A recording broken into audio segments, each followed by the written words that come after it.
Building an alliance. Will you join us?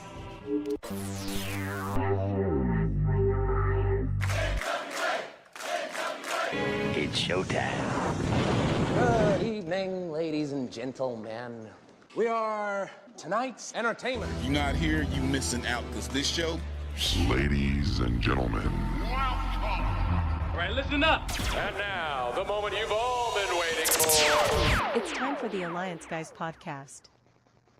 What is up, chat? Welcome to the Alliance Guys podcast, a presentation of alliance-wrestling.com, your number one source for news and information for the National Wrestling Alliance. My name is J Cal. His name is DKM. We're the Alliance Guys. We're here. We're showing up. We're putting in the time to talk wrestling with you guys. DK, how are you? How dare you ask me a question like that? Yeah, I know. Sorry. Oh, the world is going. The wrestling world is going. So I guess everything's as messed up as always. Well, yeah.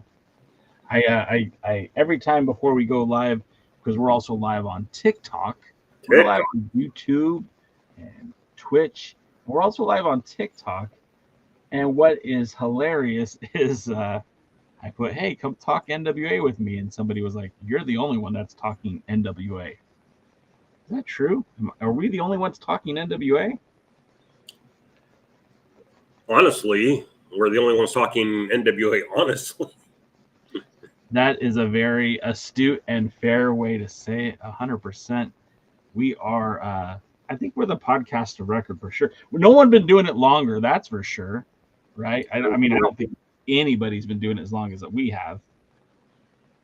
Hey, we started 2 ownerships back. That's right. When we started the podcast, there wasn't a let's see. It was a board of directors, there was an executive director, not an owner. The world title was still a part of TNA. No, that's not true. They had just got it back from TNA. We started with Pierce as champion in his first title run. That's right. Actually, no, that's not. The podcast started when Blue Demon was champion. Yeah. Are you sure? I'm almost positive because I was talking about how the very first episode, I was talking about how the Sheik was trying to get a shot at Blue Demon, and Blue Demon did the no comment.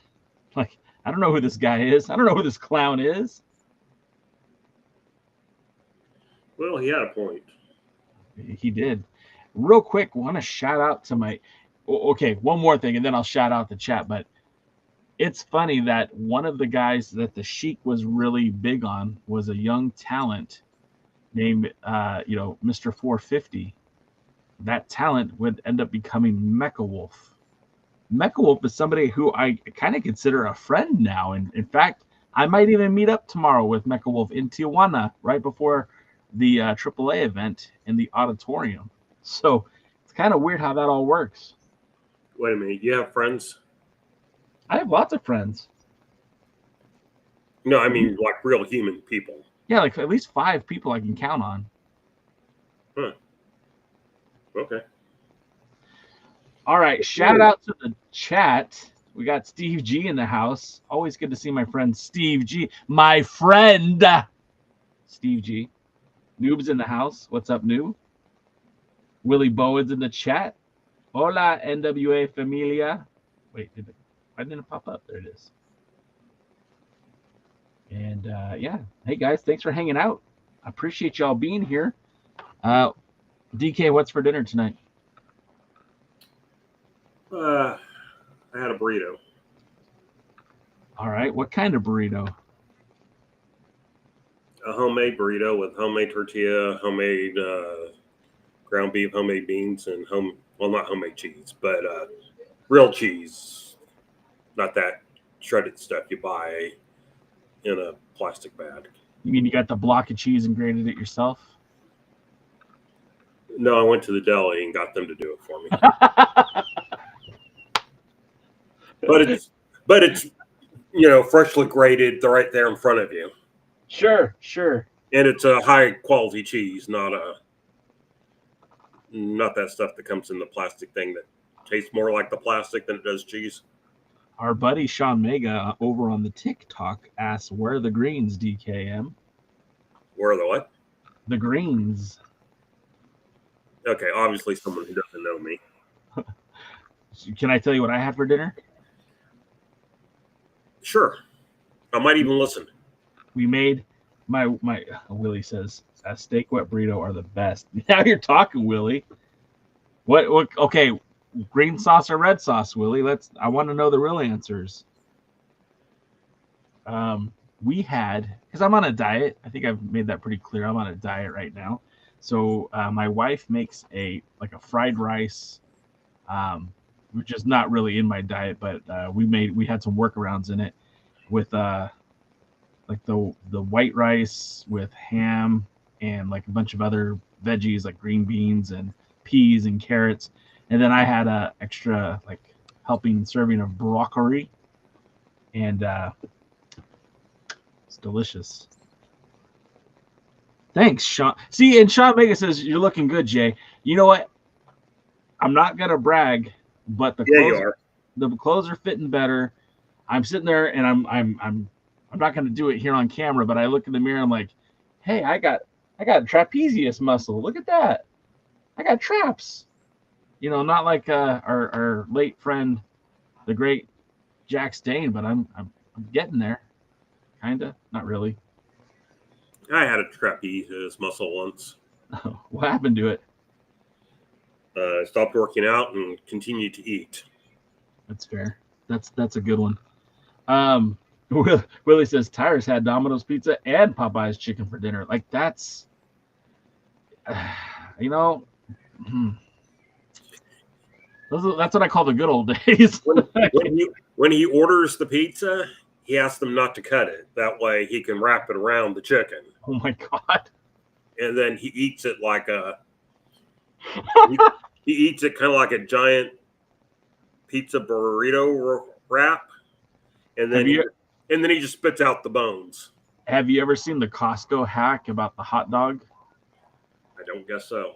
So I don't know if it's a hack or just what fat guys like to do, but you take the hot dog, you take the cheese off the pizza, you wrap it in the hot dog, throw away the hot dog bun, and then you roll the crust of the pizza over the hot dog, and then you got like a hot dog pizza thing. Why would you take the cheese off though? No, you wrap the cheese around the hot dog. I see what you're saying. And then you wrap the hot dog with the cheese into the pizza crust with the tomato sauce. Hey, Couch Potato, thanks for the love, man. Appreciate you. King Shaw Mega says Tyrus ate his muscles. Oh, I had that up. Never mind. There it is. Tyrus. Sean is bouncing back and forth between TikTok and here on YouTube. I appreciate that. It helps us on TikTok as well. We're trying to grow on both sites. Obviously, YouTube is our home, has been our home for many, many years, but doesn't mean we're not trying to branch out and get into other avenues. So there anything going on in the world of wrestling? Well, so what I was thinking is, because there's a 99.9% chance that Jaden didn't watch Power, that maybe you and I go through Power real quick, so that when he joins us, it's already out of the way, and we could get some more hot takes from Jaden about wrestling in general. But Why shouldn't he have to suffer? Dude's going to school like for 40 hours a week. He works like 38 hours a week, and like, you know, then he's working for Dr. Lawrence Draconium. That's trouble enough as it is. Yeah, well, not my problem. Was NWA? So did you watch NWA Power this week, Mr. J? I did. In fact, we were live on TikTok watching it. I even got a warning that I was I was watching content that wasn't mine, and that they didn't push it out. So anyways, let's talk about it, because I feel like this was a good show. You and I offline, we kind of graded the show, and I feel like the wrestling was pretty solid this week. It was a good TV wrestling show. It was a solid B. Yeah, and then I also feel like it was the promos were really, really good too. The only thing I didn't like about this show, to be perfectly honest with you, was the terrible, terrible backstage segments and skits. Those were painful, hard to watch. I don't understand why they keep them. I don't know. I mean, by the time this was filmed, they were pretty universally panned, except for by the suck-ups. Yeah, there was somebody in the chat when I was live associated with the NWA. I'm not going to say who, but I was like, man, these are unwatchable. It's just the worst part of the show. And the person just typed no comment. Yeah, I mean, it's like, I swear, sometimes I feel like Billy does stuff out of spite. Of course he does. I mean, that he knows they're bad, but at this point, he's not going to admit it, so he's going to keep them. I think his goal is to make them, like, he's going to keep going until, like, we like it. And then he's like, see, I was right all along. But the problem is, Billy, we're not going to like these. These are terrible. And we'll get into that a little bit more. We also plan to talk about the Pro Wrestling Illustrated 500. One of the most controversial takes in pro wrestling every year is that list. We will talk about it a little bit when Jaden joins us.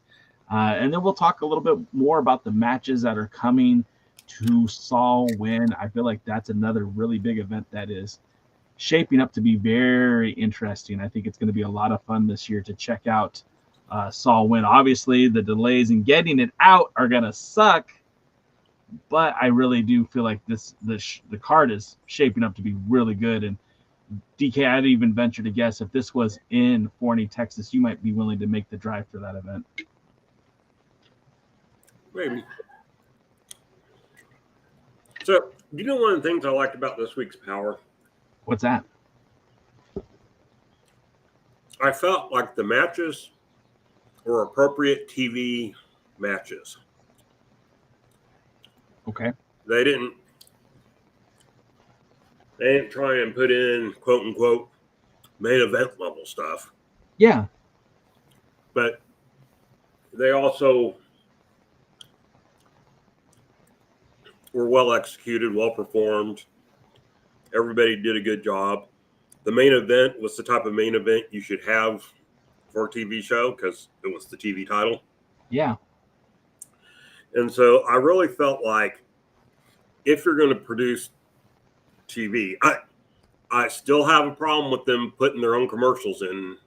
Don't always line up with the commercials that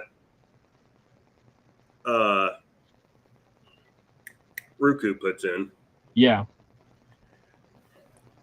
But it's, yeah, I do feel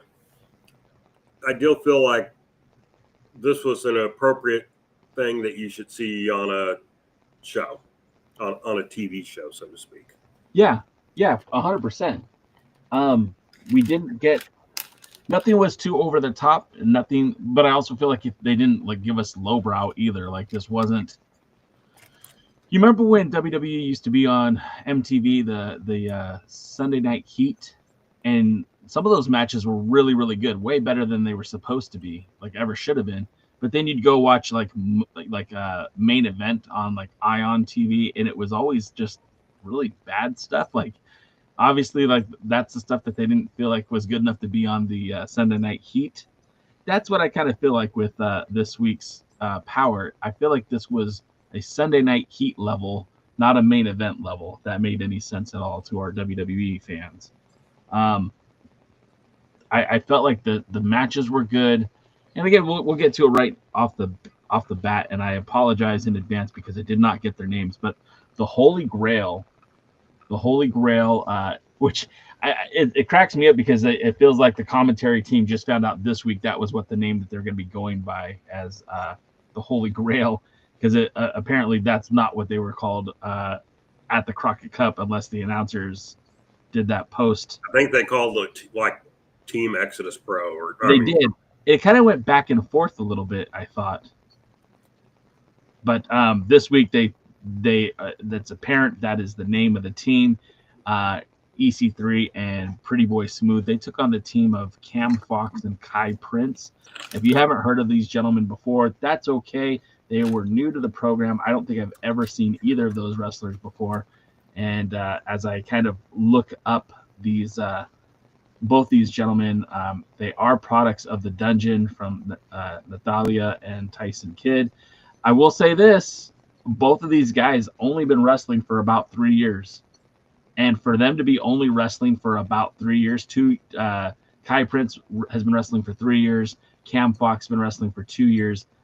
They look pretty good. Obviously, they were used as enhancement talent, and I guess this isn't the first time we've seen them. They were at the they were part of the play-in for the Crockett Cup in 2024, so it's not the first time we've seen them. But as a tag team, they've only wrestled together 4 times. At least that's according to Cage Match. They've been a part of the Coastal Championship Wrestling in Kissimmee, Florida, and then the 2 episodes from the Crockett Cup 2024 and 2025. So I thought these guys looked pretty good. It was a match where they were there to showcase how good Pretty Boy Smooth is and how good EC3 is, and as a tag team, they impressed me at the Crockett Cup. I was very impressed by their presence, their chemistry. They themselves, EC3 and Pretty Boy Smooth, have only wrestled a handful of times as a tag team, but the matchup was really good. We saw like a more aggressive EC3 using a little bit of a different move set. Pretty Boy Smooth came in literally at one point, just threw the guy across the ring. I was very happy with the outcome of this match. I thought it was a fun and an entertaining match. There was a couple moments where I was like, damn, those guys look really good for, nobodies, that being Cam Fox and Kai Prince. But what I was really impressed with was just that chemistry that EC3 and Pretty Boy Smooth continue to have. And to me, I was like, this is a great match for what it was to start the show. You got a post-match promo by EC3, basically kind of gibberish, but talking about how his direction now isn't so much the world title, but in nurturing the giant that is Pretty Boy Smooth. So again, I thought this was a fun match. I thought it was a good match. What did you think of this match, DK? It was exactly what it was supposed to be, which in that sense, it's kind of like an A. Yeah. In that everybody knew what their part was. Everyone played their part well. The enhancement didn't look like jobbers, if you want to distinguish. They weren't there just to get beat up. Right. They got some offense in. Some pretty good offense. And some pretty believable offense, I thought. Yes. Sometimes people get offense in and you go, no, I don't believe that. But I thought that and for people who apparently haven't teamed together much, they looked like a tag team, as far as how they presented in the ring. So, yeah, a good opening TV match that had a purpose, put over this one team, in particular, put over this one guy on the team. And, you other two look believable enough so that it's not, just come in, squash, and, it wasn't Brock Lesnar versus John Cena. Yeah. Yeah. And that's a good thing. Yeah. And, so, yeah, this type of match you should see on TV, this type of match that should open TV.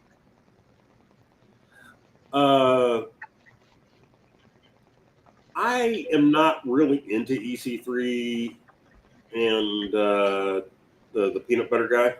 PB Smooth. Right, peanut butter smooth. They just seem like an oddball tag team to me, but not in a good way. Sure, I get that. And but it didn't change that this match did what it needed to do. Smooth, in particular, needs more matches like this. I don't know how long he's been in the business, but he still wrestles very green, if you know what I mean. Yeah. And so he needs more stuff like this because he looked good in this match. Some of that credit goes to his opponents. And yeah, it was a good first match.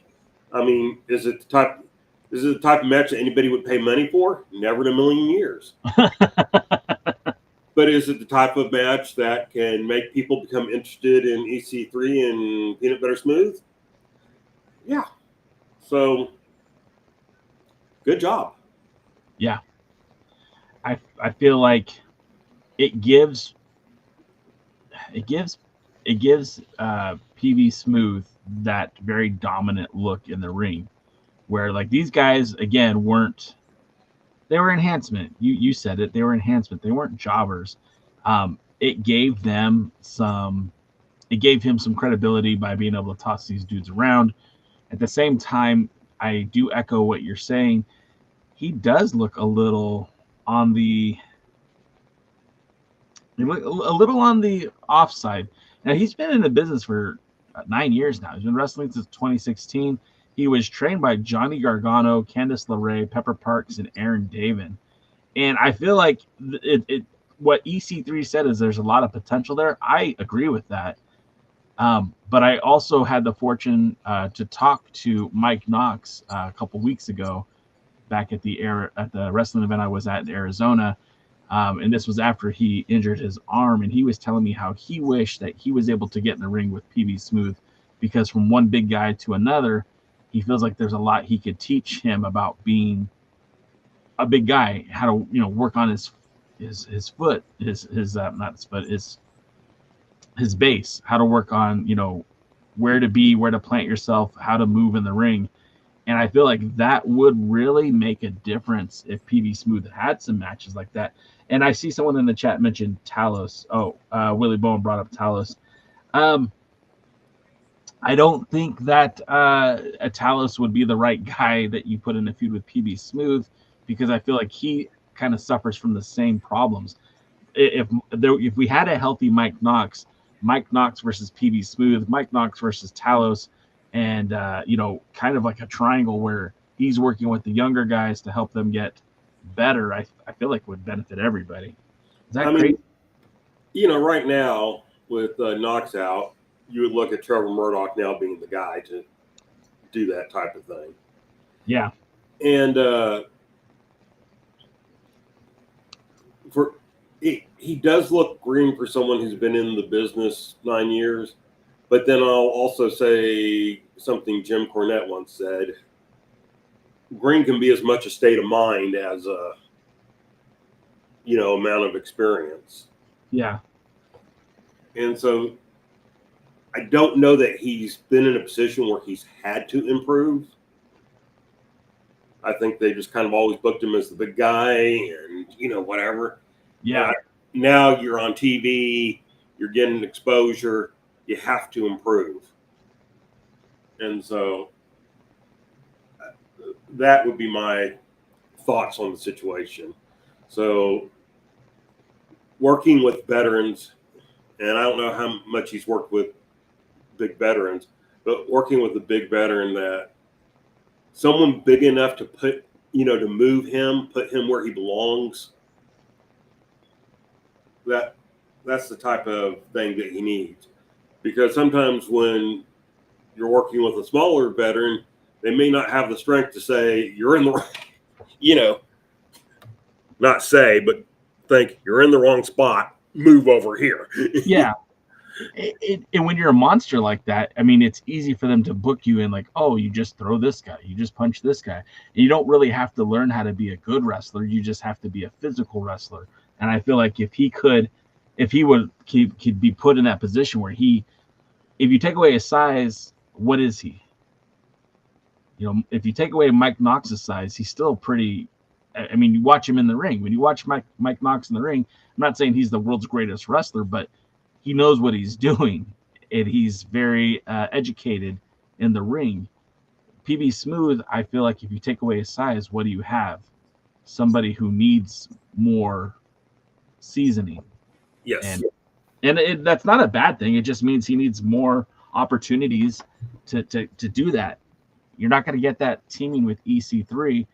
That's not to say he can't develop and learn other things from working with EC3, but I feel like long-term for him, he needs to have more solo matches, more singles matches. And maybe that's what they could be doing in Exodus Pro for him, is booking him in against big names who are big dudes. I'm not saying that Hammerstone is the biggest guy in the locker room, but he's a guy that you certainly aren't going to overpower in that ring, even by the optics. Just looking at the two, Hammerstone is so jacked. There's no way that's going to happen. And again, Hammerstone's big enough and strong enough that he can put him where he belongs. This is true. And for people that don't know what I mean by that, it's if you whip them into a corner, but they're not in the corner right, or whatever's supposed to be next, I'm big enough to move him to where he needs to be. I'm strong enough to move him to where he needs to be so that we can do the next move.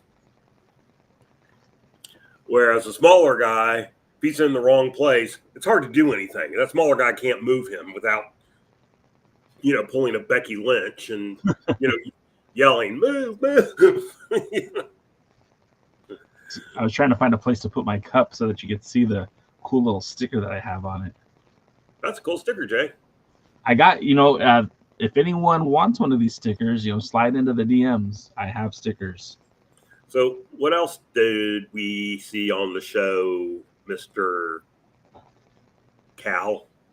Well, the next segment was a Brian Idol promo, and DK and I have both stated we're not Brian Idol fans, and I don't know exactly. Well, I think I know what it is about him. I don't like. First of all, he looks like an idiot. He looks like a goof. He stares in the camera, very soulless, very his emotion isn't really there. Like, I don't look at him and think that's a guy I want to cheer for. I also don't look at him and say that's a guy I want to boo.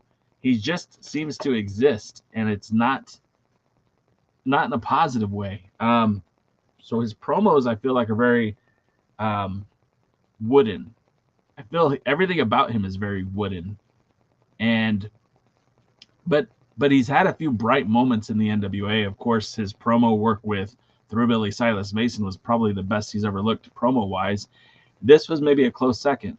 He looked pretty good. He was fired up. He had the title belt, and he was talking about how he's here to prove that he belongs being the TV champion, and he's going to give Daisy Kill a shot at the title later tonight.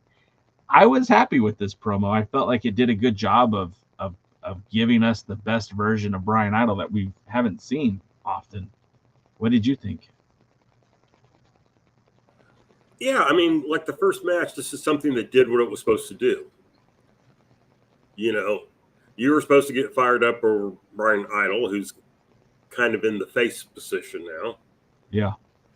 And you're supposed to get fired up over him. You're supposed to believe him as a champion. And I will say I have liked him better as TV champion than I have previously. Okay. I think this might be a case. Well, first of all, it's the right title for him. Yes. And second of all, I think this might be a case of we said sometimes a belt makes a person and sometimes a person makes a belt. Yeah. And I think this might be one of those occasions where the belt is making the person. And what I mean by that is, in this case, he's developing the confidence that comes across in his interviews, and which he never really interviewed a lot previously. Yeah. But so he's developed. He has the confidence in his interviews. He talks like a champion, and I got to give him he looked in excellent shape, and he's never been in bad shape. No, but this is probably the best I've seen him look, and it was kind of like, okay, he's looking good, he's sounding good, and then he's sounding like a champion. And so what that causes is a little bit more forgiveness on maybe some of the other stuff. Now, I did have some issues with the match that we'll talk about when we get to the match. Okay. But which I thought was a pretty solid match. But for the promo, again, a promo that did what it was supposed to do. We had an opening match that did what it was supposed to do. We've had a promo now that's done what it's supposed to do. What did now this is the part of the show where I don't understand the mind of one William Patric Corgan. I don't get it. I don't understand. You have an opportunity to put on the best 1 hour of pro wrestling that you can put on. Like, Billy Corgan literally has very few people to answer to. He doesn't have to answer to TV executives. He doesn't have to answer to stockholders. Billy literally only has to answer to himself. So when he's, directing the show or producing the show, whatever you want to call it, it's his call of what makes the final cut. And to spend 10 minutes, hell, even 5 minutes would be too much, of a GameStop skit was just ridiculous. This was children theater. This was terrible. Like, I've seen better acting in a high school musical, right? It starts off with, we know who Billy Trask is, and if you don't know who Billy Trask is, Billy Trask directs the live events. He's the one that's telling the camera operators where to point, click, and focus in on during the live event. I've had the luxury of being backstage when Billy Trask has directed an event. His predecessor was David Marquez. Dave Marquez taught him everything he knows. And in the back, he's stellar at that job. Very rarely do we say, oh, man, they missed the camera angle on that one. Billy does a good job as a director, Billy Trask. But as an on-air personality, I don't understand what we're trying to get here. They're at a GameStop. TVMA walks in. Tiffany Nieves, Miss Star, and oh man, I always forget her name. Valentina Rossi. The trio walk in, and I don't know what they were doing. It a little bit felt like Tiffany Nieves was flirting with him, and then he was totally not even interested in her, but just encouraging her on how to be a better wrestler. I'm like, this dude doesn't wrestle. Like, I know Billy Trask actually did train to be a pro wrestler. It didn't work out.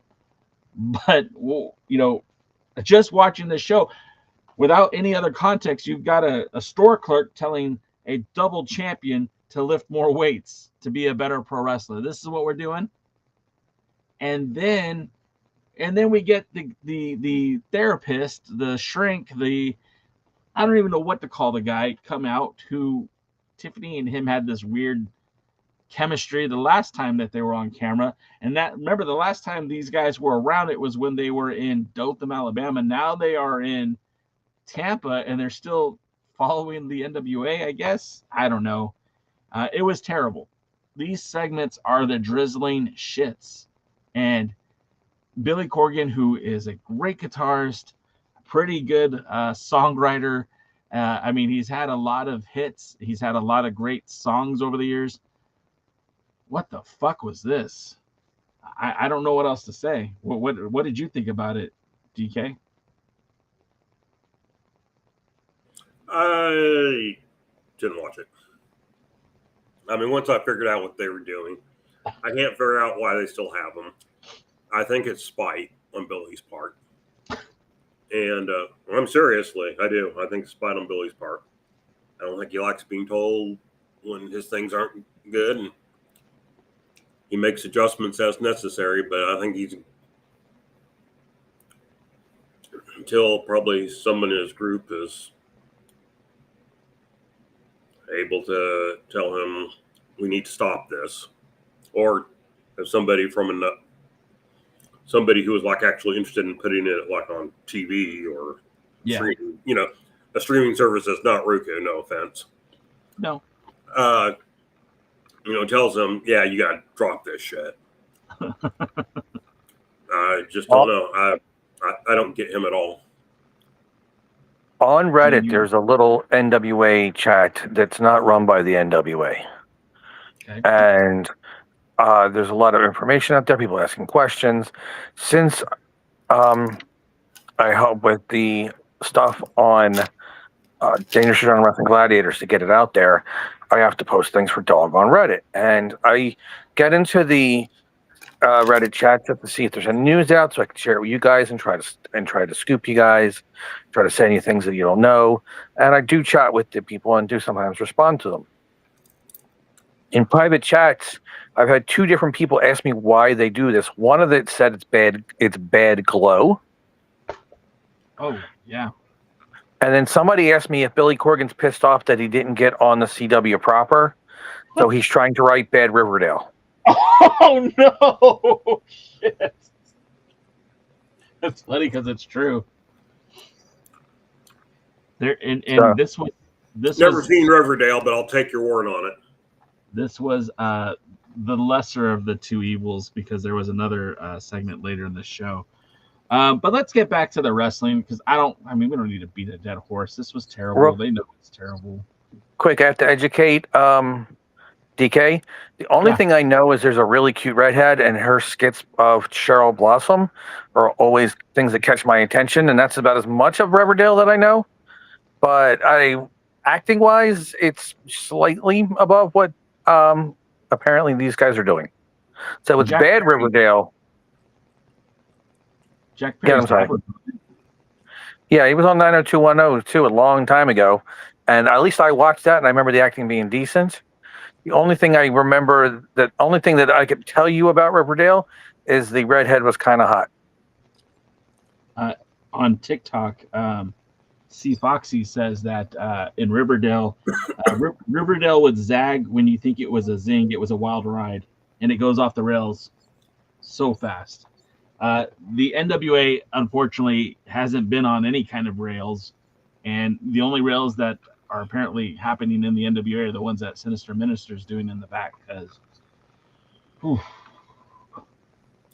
nothing, Jaden, nothing.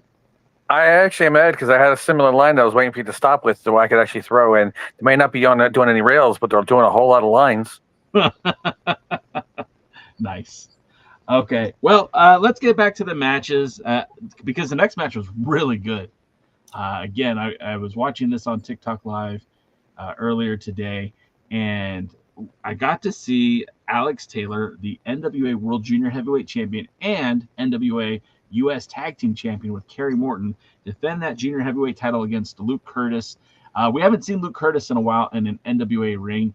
This was a good match. I guess I was more surprised at how good Luke Curtis has gotten.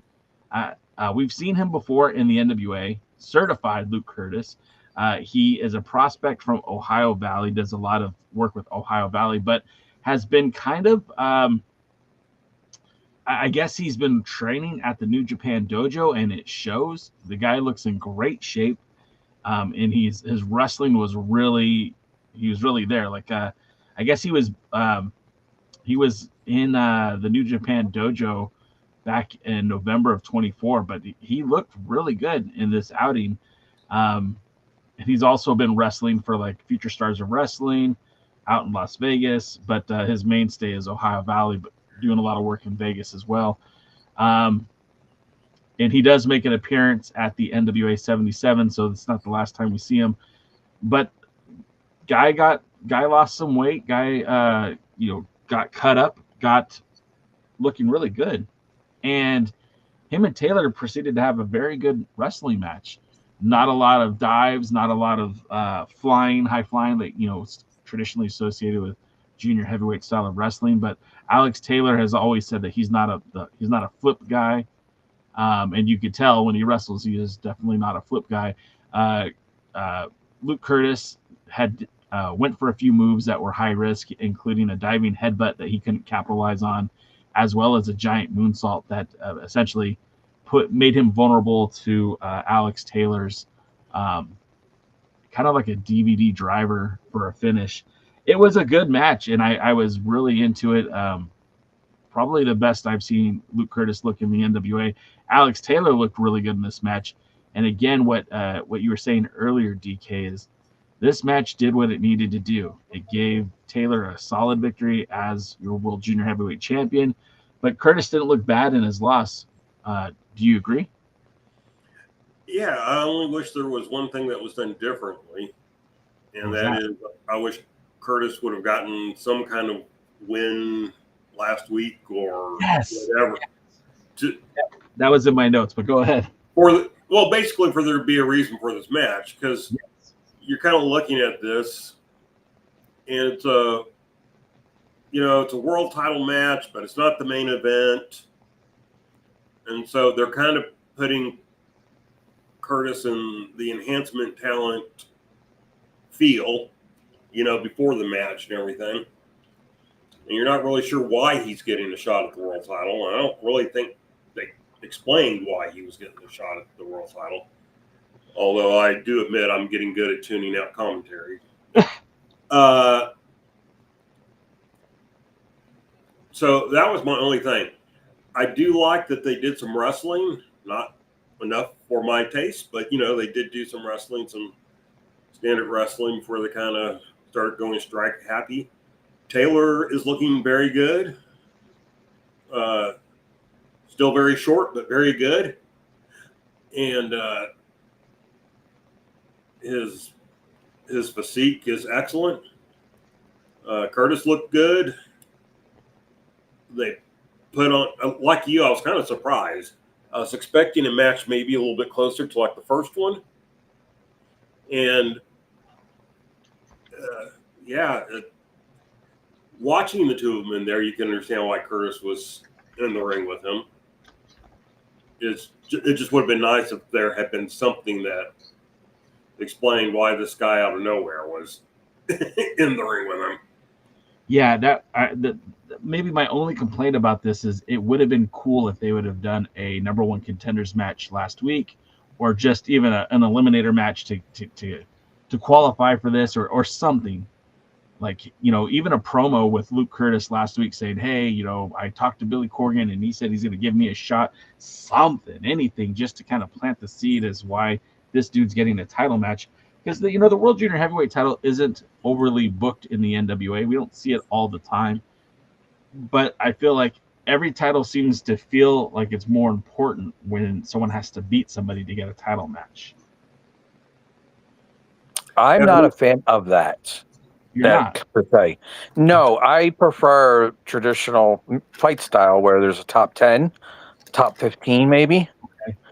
And number 10 contender gets if the champion defends against the 10 contender, he gets the least amount of money. If he defends against the number one contender, he gets the most amount of money. That's how he gets his payoff. The bigger the fight, the bigger the paycheck. And so I prefer wrestlers fighting to get into that top 10, and then maybe one of the top 10 get a shot. There's not enough junior heavyweights where this kid couldn't have gotten the shots, honestly, as a top 10 contender. And then they should have just had, again, he should have got some wins to get into that top 10 contender. Sure. But they should, prefer the somebody earned into the rankings and they're a shot that way, because eliminator matches, which is such stupid modern way to say something like a number one contenders match or a shot, whatever. I hate that whole modern terminology. And the whole number one contenders match, it diminishes regular matches. Some matches should be to get wins under your belts so you can get a shot and get into the rankings. And by having a number one contenders match, that means that takes away all other matches in like the importance of all their matches when all you need is just one number one contenders match. How did you earn that number one contenders match? If anything, it should be if you're going to do that, the number one challenger and the number two challenger are facing off. If the two challenger wins, he moves up and gets a shot. If the one challenger stays number one, then he gets the next shot. If you're going to do some kind of contenders match, do it that way. But it diminishes the actual wins and losses if you just have a random match to get you a shot. In a perfect world, I'd agree with Jaden. In the NWA, I would just be happy if it made the least bit of sense. For sure. And the least amount of effort, and that's what it would be, the least amount of effort. Well, to me, I would have been happy with a simple, hey, here's Billy Bob George, or in this case, Luke Curtis. And next week, he's going to be challenging for the junior heavyweight title. Here's an introduction match for him, and we'll talk about him, and we'll put him over. Yeah. If I could have got that. But instead, like I said, you're kind of at TV taping, and you're thinking more enhancement quality matches. And then, this one was great in that it blew that out of the water, but it didn't. I could have been a lot more interested in it at the beginning instead of having to be wowed by it. What if I had sneezed at the wrong moment?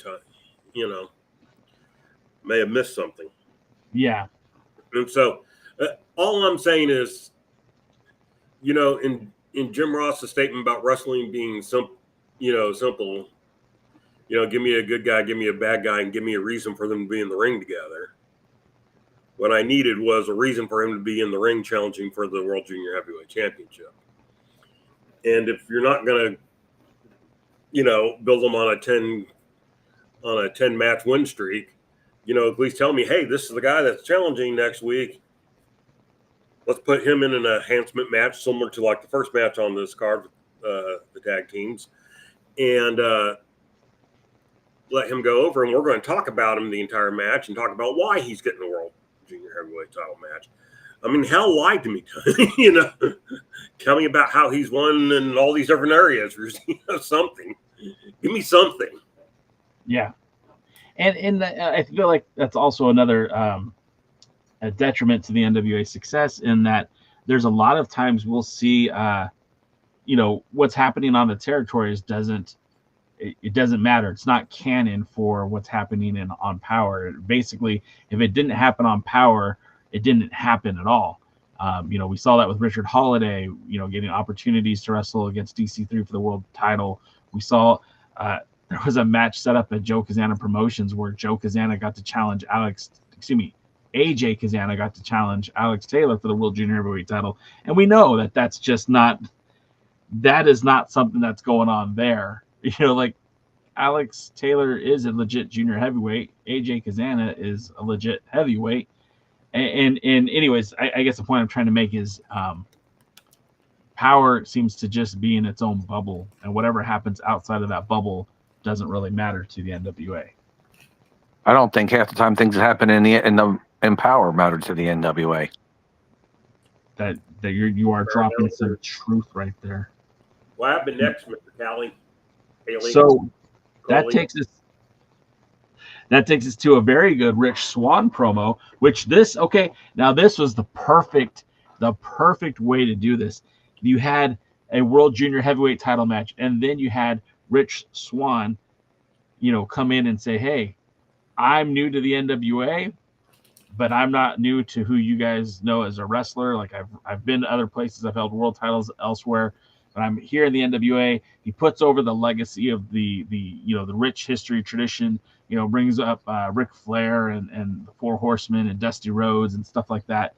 And as he was talking, I literally wrote down, how come they never acknowledge the current NWA, right? Like it's always stuff from 30, 40 years ago, but like we had some pretty cool stuff happen just in the last 10 years, just in the last 5 years, Cody Rhodes, Nick Aldis, Adam Pearce. I mean, they're literally on TV on Monday nights and on Friday nights. Like you could acknowledge those guys if you want to.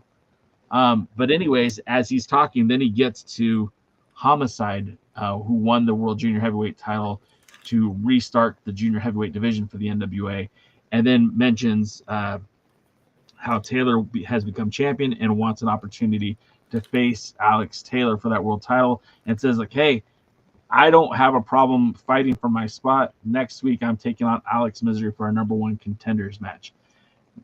This to me is a good way to go. And I know what you were saying, Jaden, but it gives us designation. It points to this, like, all right, you want to know why Rich Swann is wrestling at the 77th anniversary show? Because he had this match, and if he wins this match, then he would qualify for that title match. I feel like that's how we keep it simple, stupid. But I also understand what you're saying, that if there was a, verifiable top 10, then it's just a matter of the champion taking on who's ever in the top 10. You got a guy who's 0-1 against a guy who the last time I saw him in a singles match lost a junior. Both wrestlers, now I realized, lost a junior heavyweight championship match the last time I saw him in singles. Who's that? Well, I haven't seen the Rich Swann match, but he lost the junior heavyweight championship. He's 0-1 in the NWA, and Alex Misery, who is the only time I saw him in a singles match, he lost a contenders match to the junior heavyweight title, and he lost a junior heavyweight championship match. So, and again, to me, two guys who haven't won in the NWA fighting for a #1 contendership. Well, I will say this. This match is what gets Rick Swann to the championship match for next week. Well, so at this point, he's not 0-1, right? And so he's riding on his history as a former WWE Cruiserweight champion and a former TNA or Impact or whatever they were called at the time, world champion, world heavyweight champion. Yeah, and so again, like you're making a good point, Jaden. But again, if it doesn't happen on Power, it doesn't exist in the NWA. Rich Swann, in their timeline, hasn't wrestled for that title yet. Even though we know, as the viewing audience, we follow the NWA, we know the results of '77. So we're watching. This match did take place before '77. Yeah, this match took place. It was filmed, everything. It's just that's part of the drawback of the way it is. So again, I thought that was a really good promo, and I felt like I also feel like Alex Misery is the right opponent too, because you're right. He hasn't had a lot of single match victories, but he's always kind of in the middle of it. He was there against Jack Cartwheel. He had the title match against Taylor.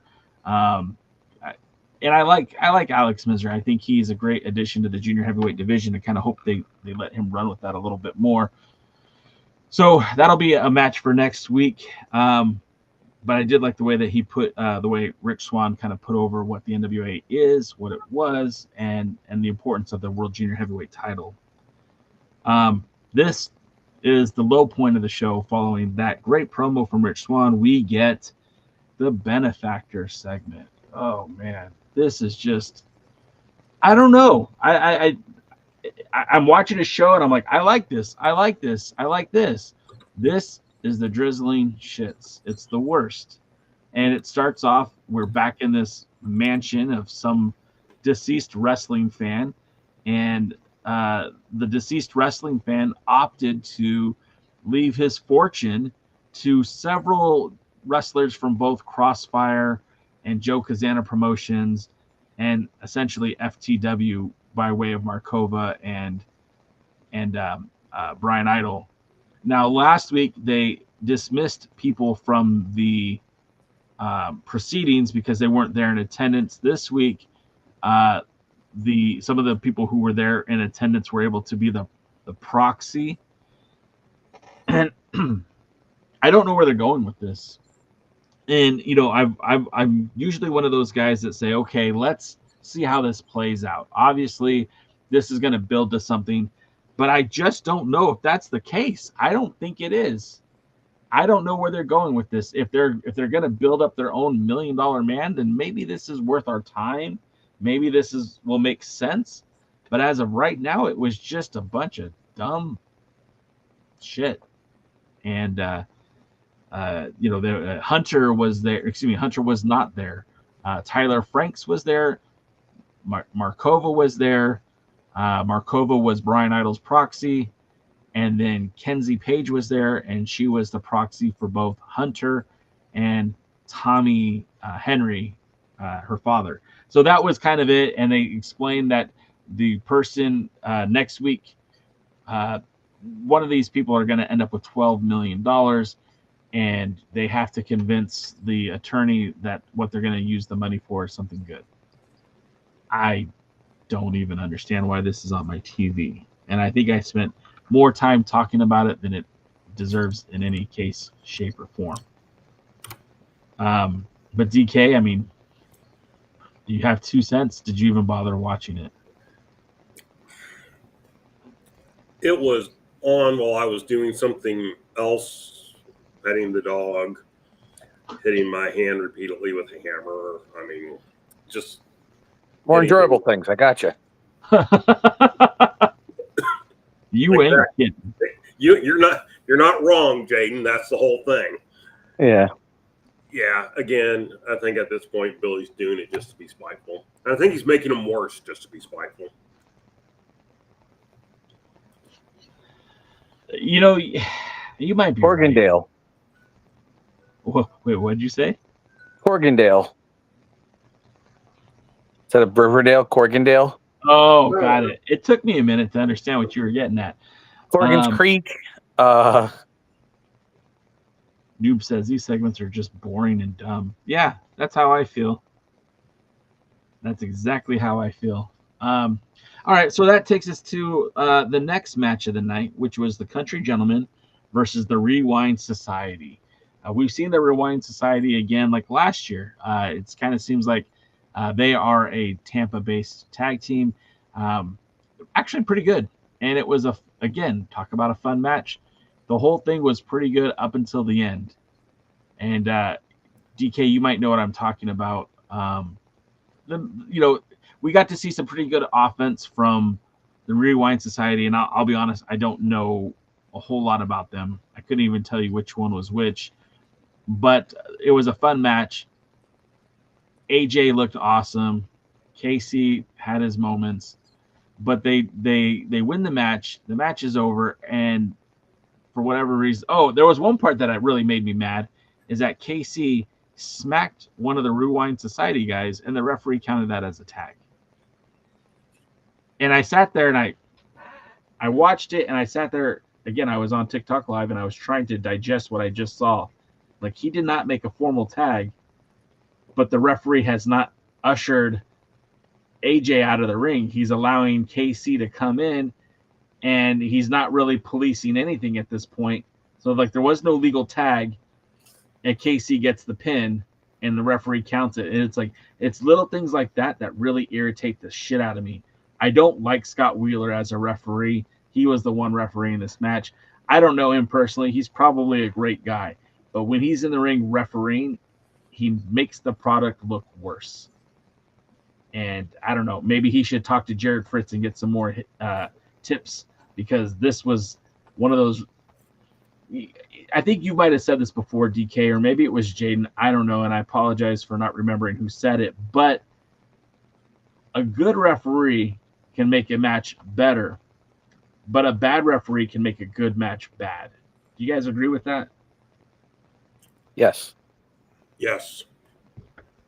Yes, I do. Damn Yes, it, sir. Jaden. I don't like it.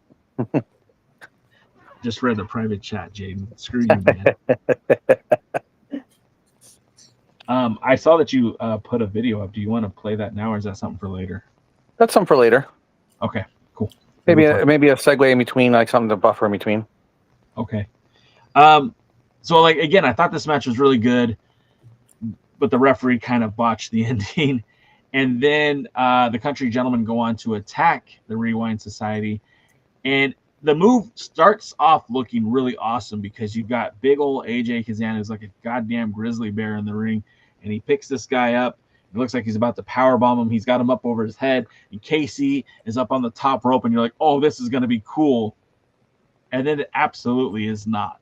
It's terrible. And I don't want to say it because I like the Country Gentlemen. I do. I really want to see both those guys be successful. AJ delivers the powerbomb, and Casey's trying to drop an elbow that's consistent with landing at the same time as the powerbomb. Unfortunately, he completely missed the first one, and it looked, absolutely 100% visible he missed. And then they did it a second time, and although he had connected a little bit more, it still looked really sloppy and really bad. I'm like, nope, go back to the drawing board. You guys, this isn't it. That's not the move you guys want to be doing. It looks like shit.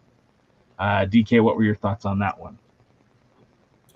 Remember a long time ago, I once asked if the La Rebellion ever hit its finisher. Yeah. Yeah. La Rebellion looked great compared to these two things at the end.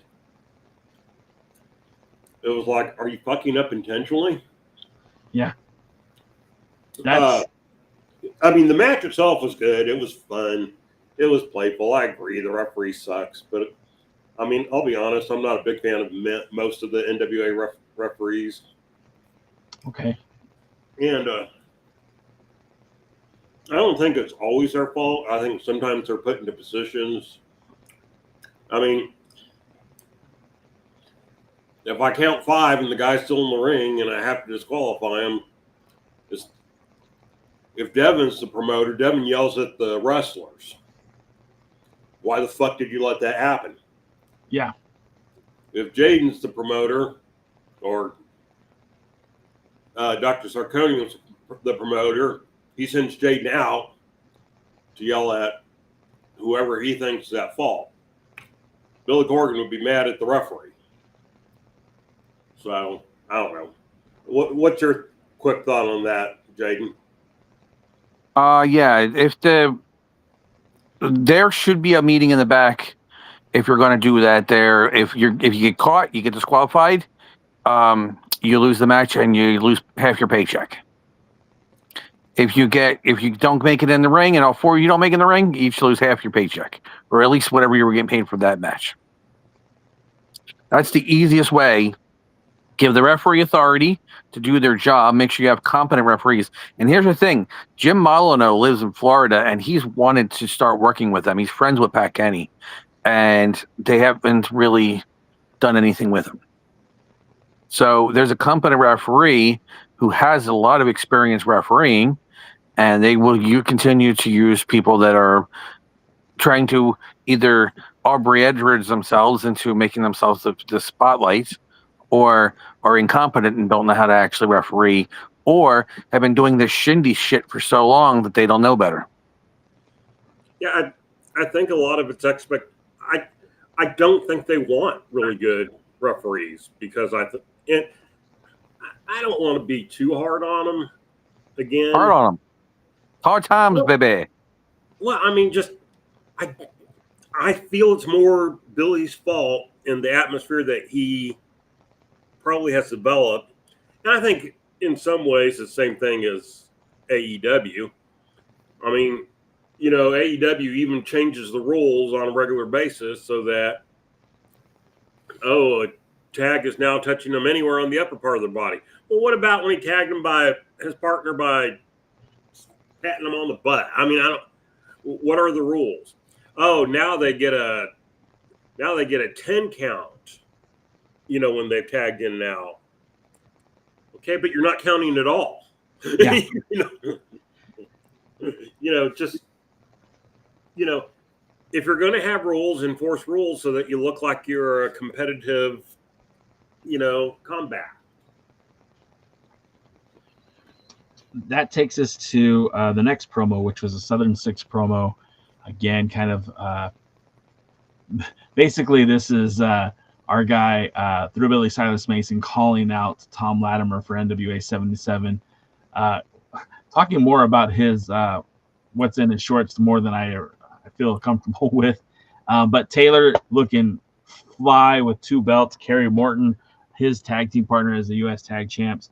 Everyone's got gold in the Southern Six except for old Thrillbilly Silas Mason, who has his sights set on Tom Latimer. And this is the second week in a row we've heard, Thrillbilly call out Tom with nothing, radio silence on the champs end of this conversation.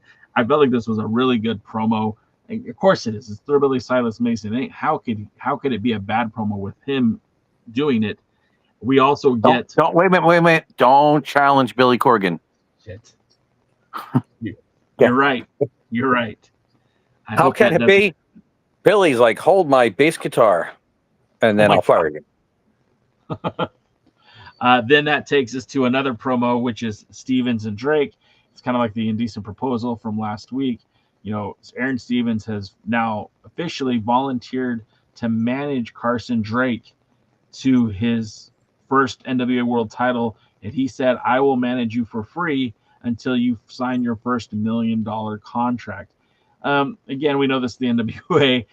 Nobody's getting $1 million contracts. However, the thought process is intriguing. They're trying to build up Aaron Stevens as, obviously noticing the talent in Carson Drake, noticing that he could help provide something that Drake has been missing. Drake was the TV champion, did have a really decent run as TV champ, but could not get the job done, winning the 10 pounds of gold at Hard Times. But it just kind of was more just jibber jabber. Stevens is good on the mic. Drake, I know he has a fan base. I feel like they could do something really interesting together. They're also pussyfooting around with it, and I just don't feel like the storyline here should have been one promo package. Wait a week, do it again. In 2 weeks, not week after week. It kind of makes Stevens look like he's begging for an opportunity to manage Carson Drake. And then Carson Drake flubbed one of his lines. He goes, blunt force trauma? You mean, what did he say? Something like blown full championships or something like that. It was a throwaway line, but he messed it up and then even corrected it. And it was just like, and then of course, Aaron Stevens called him on it too. Like, oh, where'd you go to school at? That was kind of funny to me, but all in all, this was, it's a decent promo, but I just want it to be, just either do it or don't. Let's put them in a match or don't. I don't care. It wasn't a bad promo. I just felt like we saw this last week. DK. I can't find my mute button. I didn't know what to think of this because it wasn't bad. Didn't love it.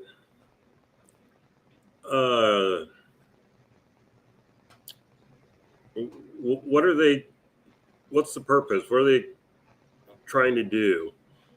And this is another case of them ignoring the territories. Yeah. Aaron Stevens has managed Carson Drake on the territories more than one territory, more than one time.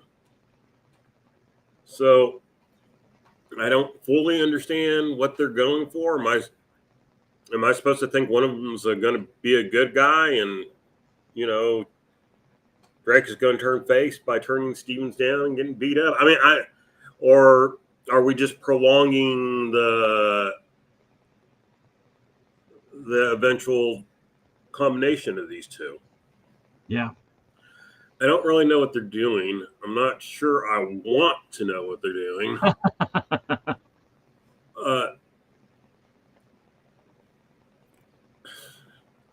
I mean, there was nothing in there that I specifically disliked or I thought, God, that didn't turn out right or whatever.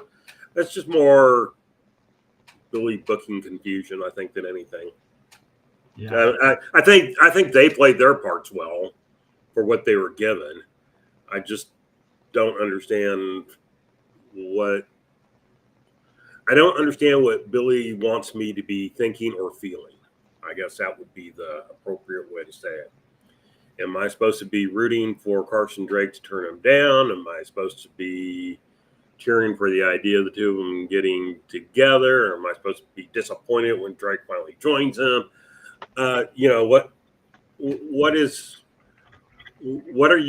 What reaction are you trying to get out of me? Because I don't know. Nausea. Well, at least then I would know. It's like, oh, he's trying to make me sick. Well, doing a good job. Well, there you go. Getting back to something, a palate cleanse, if you will, we get back to another, what I considered a very good match. And it surprises me to say that because I'm unapologetically not a Brian Idol fan, but he's defending his television title against Daisy Kill. Again, going back to what we were saying earlier with Curtis challenging for the World Junior Heavyweight title, Daisy Kill hasn't done much on the roster to warrant getting a title match. In fact, I'm going to pull it up right now just to tell you how many matches he's actually had in the NWA where he has been successful. Now, I'll do all of the NWA and I'll do on Power, right? And we'll go back from 20. We'll start with this year, right? So as a tag team, he and Talos lost to the Immortals. Then he and Talos defeated Damian Finier and Dante Casanova on a TV taping. Then in Chicago, he defeated Bugs Morgan, Kazile, and Lizard Boy, and Rafael Quintero, in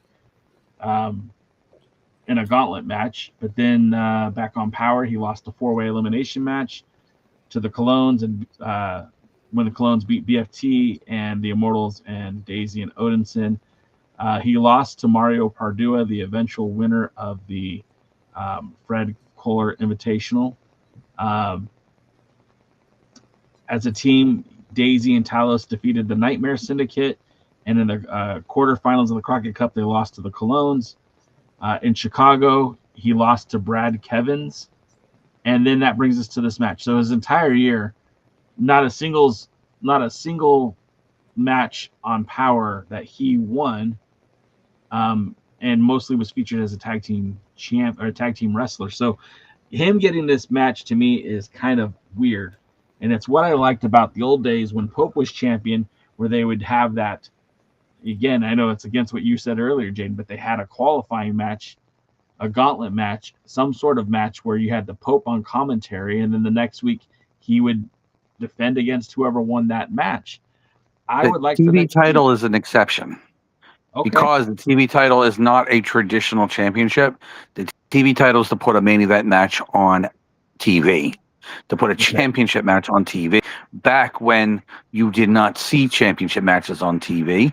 Now, I hated when they would do TV matches against a TV champion defending against like the lowest, a low Carter guy, not even a Joe Kazana or a Italian Stallion or anything like that, but like the real low card guys. But in the NWA and traditionally, I don't mind that kind of match because it's supposed to be two random guys facing off to defend, to go against the champion. The TV championship is supposed to be a random match. It's unless it's for like a pay-per-view or whatever, they build up for a TV title match. Yeah. The TV champion is supposed to be a random match on television for the championship against somebody. Doesn't have to be a contender for the TV title. They just have to be somebody who puts on a good match for the television championship. That's not the world title, the U.S. title, the U.S. tag team titles, the international junior heavyweight title, the Italian brass knucks junior heavyweight ice cream championship, whatever. the TV titles is a different thing. It's a different animal. So that I would love, and I think they need to do that all the time. If it's this week a contender, next week a match, and if they're going to have a women's TV title, they just alternate between the two. I think I agree with you wholeheartedly on that. Now, for that being said, the match itself was pretty good. And again, not a Brian Idol fan, and I've been saying for weeks that I would love to see Daisy Kill enter the TV title division because I think he's got a lot more than what we've seen as him in the tag team with Talos. Good time. And one of the things that Brian Idol will be priding himself on as a TV champion is that he will not be allowing a 6:05 time limit. His request is that there be no time limit in his title matches, which if this means we phase out the 6:05 time limit from now on, I will 100% support. I always thought that was a dumb gimmick in these matches anyways, and it does make the match feel more important when it lasts longer than 5 minutes. Daisy Kill and Brian Idol really did kind of put on a good match. The other thing that I hate, and I think, DK, you'll back me up on this, they go to a commercial, which if you're watching on Roku on demand, no commercial, and it literally goes to promos during the match. So you got a Smalls promo talking about how, he had to look his kids in the eyes. I'm sure they're about the same level. He had Nothing, to look up. Jaden. He had to look up. He had to look up. Got to get on a ladder to see him eye to eye. He had to explain to his kids that Uncle Was this Trevor, promo at least short? It was short. Uncle Trevor and Uncle Mike really beat the crap out of him. Misery says, I would have been champion if it wasn't for that stupid time limit. Yeah. We could have had Alex Misery as a champ. Yes. And Carson got lucky. Truth. Alex, I don't know if you know this or not, but you're speaking to the choir over here. Yes, 100%. So we got that really bad, that short segment with Smalls, and then we had a promo from the Pope talking about how he felt disrespected by Mims. And there was a good dynamic between Mims and the Pope in the years past. It almost felt like Mims was maybe the protege of the Pope for a short time. They even teamed together at one of the Crockett Cups. And when the Pope left, Mims kind of had to figure things out on his own. And Mims told him, like, he no one's on his level. So next week we will have a match between the Pope and Mims. Now get this, Jaden. Non-title match. Pope doesn't have the wins or losses to qualify for a title match. So, and they pointed that out. He says, look, I went to Mr. Patric Corgan and asked for this match. And he said, well, you haven't been here, so you don't get a title. Which, again, that's, when was the last time we saw Curtis on TV and he got a title shot?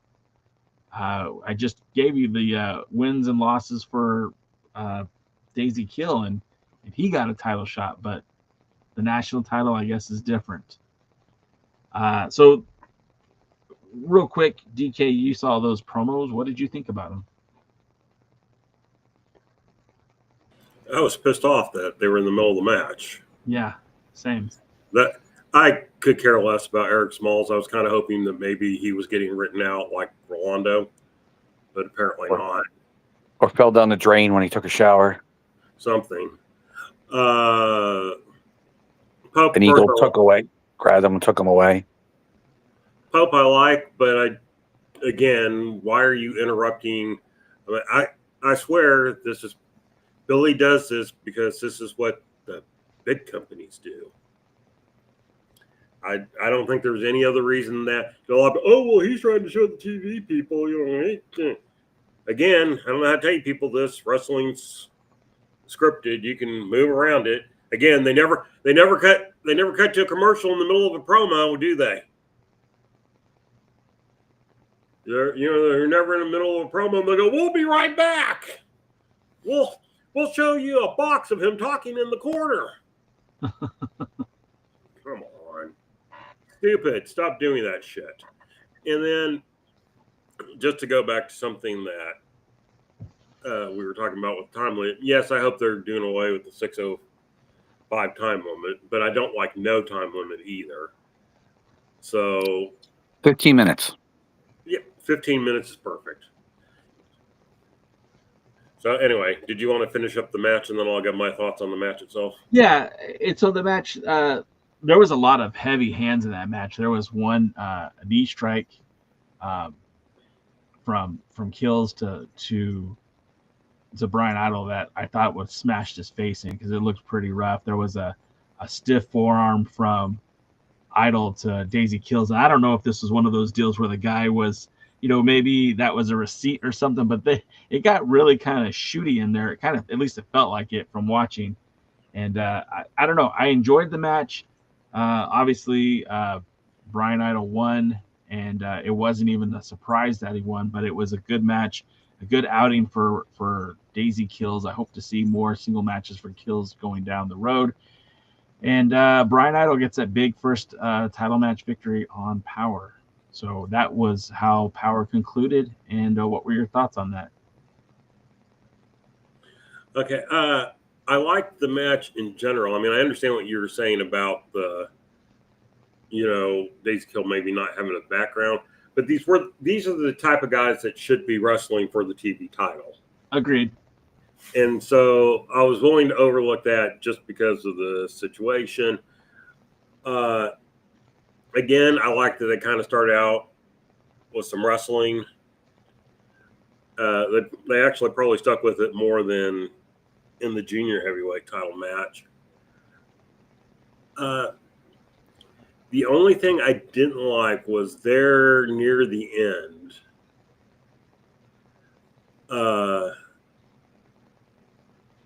Daisy Kill was doing that thing where, you have your opponent who's on their back and you have their legs up and you drop down and fling them into the turnbuckle. Yeah. And I kind of walked into the turnbuckle and didn't even pretend that he was all that hurt.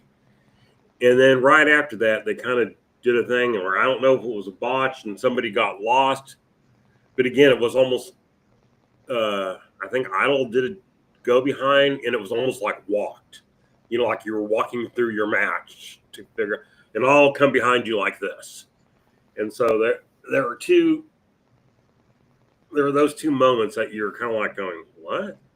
Oh, and even after the thing where Idol fell back up and, was like on Kill's knees. Yeah. You were just like, why don't you just sit up? I mean, you're acting like you can't get up from that position. You can just sit up. And then eventually he did. So there was a little bit of, okay, did you guys get lost in the match? Did did something happen you weren't expecting? I'm looking, because the rest of the match was good. I mean, I thought the rest of the match, both of them looked really good. But there were those couple of moments there that you were just like, what's going on? Especially the walking into the turnbuckle. Yeah. I agree. Jaden would have yelled at him if he was there. Rick Del Santo just jumped on the TikTok. What's up, Rick? Hope you're doing all right, buddy. We'll see you. Hopefully we'll see you next week. Better be here next week. DK's getting pissed, Rick. He said he has to carry too much weight for you, DK. Just kidding. He didn't say that at all. You should have. That'd have been funny. So that brings us to the Pro Wrestling Illustrated 500. And this is probably the most controversial magazine, pro wrestling magazine, that's released annually. Every year people get worked up by the PWI 500. It's a list compiled by the staff of Pro Wrestling Illustrated. And it's not even the entire staff. It's a select few that designate the top 500 wrestlers around the world. Now, Jaden, you're the one that always kind of brings this to my attention every year.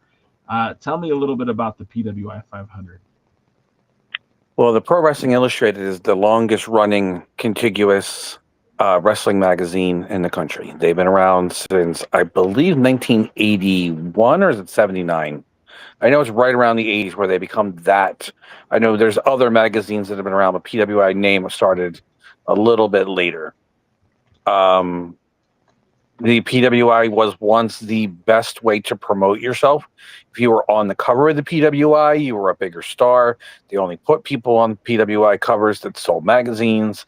If you were featured in the PWI on the center, the centerfold, you were somebody that they thought would be able to sell a magazine. If your company was mentioned in the PWI, people were going out to look for you and try to find out information. They didn't have the internet. This was your way to get information. Unless you were lucky enough to get to Pro Wrestling This Week, it's the only way you can find out what's going out other places other than the big-time WWE and Jim Crockett promotions on television, and maybe the AWA. This is your chance to see other things in these promotions and these wrestlers you may have seen, hear of, but don't know much about because you don't get to watch them. Now, the PWA 500, I think it started in 1991. It was controversial then, but it was a great way for people, again, to learn about wrestlers they may not have heard about. Back then, a lot of the wrestlers were in the PWI 500 were WWF, NWA, AWA, a little bit of Memphis, a little bit of World Class. And then the lower card guys were guys who were often established enhancement carpenters and guys who were starting to make their way in the indie scene. But getting yourself in the PWI in any way was a boost to your career. Real quick, you are correct. PWI was launched in 1979. Real quick, Rick has something to say. He says PWI started by Bob Smith when he was editor or the PWI 500 started off by Bob Smith when he was editor for Pro Wrestling Illustrated, currently of Outdated Wrestling Hour. And there was a time going back to 2012 when on this very podcast we spoke to Frank Cuerda, who was from 1997 to 2000 was the assistant editor to the magazine and was a contributor regularly to the Pro Wrestling Illustrated and the PWI 500. And he kind of told us right then and there, I don't know if you remember this, Jaden, but he's like, Scorpio Sky doesn't sell magazines. Joey Ryan doesn't sell magazines. You know what sells magazines? John Cena, Brock Lesnar. And he kind of told us right then and there, like, that's why there's a bigger emphasis on some of the bigger names in pro wrestling, because obviously they have a bigger reach and those names are what sells magazines. I don't think anything has changed, especially when it comes to the PWI 500, especially in the year 2025. Yes, it has. And that's something I'm going to go on to is Kevin McKelvey. I think that's the new editor of PWI. He is more of a fan of what the indie wrestling guys are. And a lot of, the John Cena's and the AEW and the WWE wrestlers are still very highly ranked because that's what the common person does. The PWI 500 now seems to cater a lot more to the internet crowd than they ever used to do. That's why now this year and a couple of years now, probably about 5 years now, women are included in the PWI 500 if they beat up men. That started with China, but China was an anomaly then. Nowadays, it's a very common thing. The now maligned Masha Slamovich, who is in a lot of hot water right now, she is very highly ranked in the PWI 500 because she beats up men more than she wrestles women. Maxine Paler is part of that. Notorious Mimi, who is a excellent women wrestler, often gets booked against men wrestlers as part of in the PWI 500 for beating up men. And it's a lot now about what the internet thinks and what the so-called quote unquote smart fan and the people that frequent TikTok and all that stuff are talking about now. It's not about who is the top wrestlers to really draw money. It's, hey, there's a guy with a book on his head who is a mask that looks like a book. And he's a comic book wrestler because he has a comic book mask that looks like a comic book. And he's on there and a picture of him because, boy, the fans are going to go crazy for that stupid shit. Wow. Yeah. And while the PWI 500 again is still something for somebody out there if they know how to market it. There are way more people like, oh, PWI 500, I'm not mentioned. I'm going to cry about it and say it doesn't mean anything anyway. Well, who cares? But the thing is what it is, it's a marketing tool. And if you don't believe me, look at Ben Bishop right now, Mr. 304. I know his ranking because he told me about 70 different videos worth of it. And he's using it now as a marketing tool.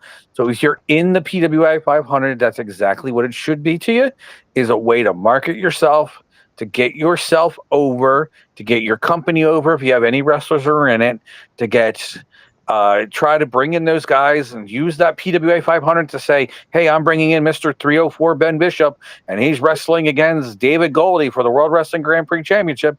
Use that to make that match mean something. Use it on commentary. It's a marketing tool. And if you go about how it's a work, or everything's a work, life's a work. You watch pro football, it's a work. Trust me. It's everything. It's just another marketing tool. And if you're too bitchy and complaining and like, wah, you don't deserve to be it anyway. And once you are, you'll probably sit there and be like, oh, it's a great honor. Yeah, whiny little bitches is all you guys are. But it is for everybody in there. Congratulations. Now you have a marketing tool that you can talk about in promos, that you can put on your Instagram, to put on your TikTok, to put on your Facebook, to put on your X, put on your Blue Sky, to talk about on Reddit. And NWA should be doing the same thing, even though it'll probably happen like about 9 months from now. They can start talking about it and start saying how like Latimer is ranked where he is, and all these different NWA wrestlers are where they are, and use it as a marketing tool because that's what it is. Okay. Now, with that being said, real quick, just running down the top 10 before we'll go into how that impacts the NWA. But the top 10 list was, I don't know, I kind of felt this was reasonable. And I'd like to hear both of your guys' input on this. But you had Cody Rhodes being recognized number 1 overall, recognized for his dominant performance and significant achievements, including headlining WrestleMania 41 and winning the inaugural Men's Crown Jewel Championship. Number 2 and is wrestling John Jake Cal multiple times. What's that? And wrestling Jake Cal multiple times.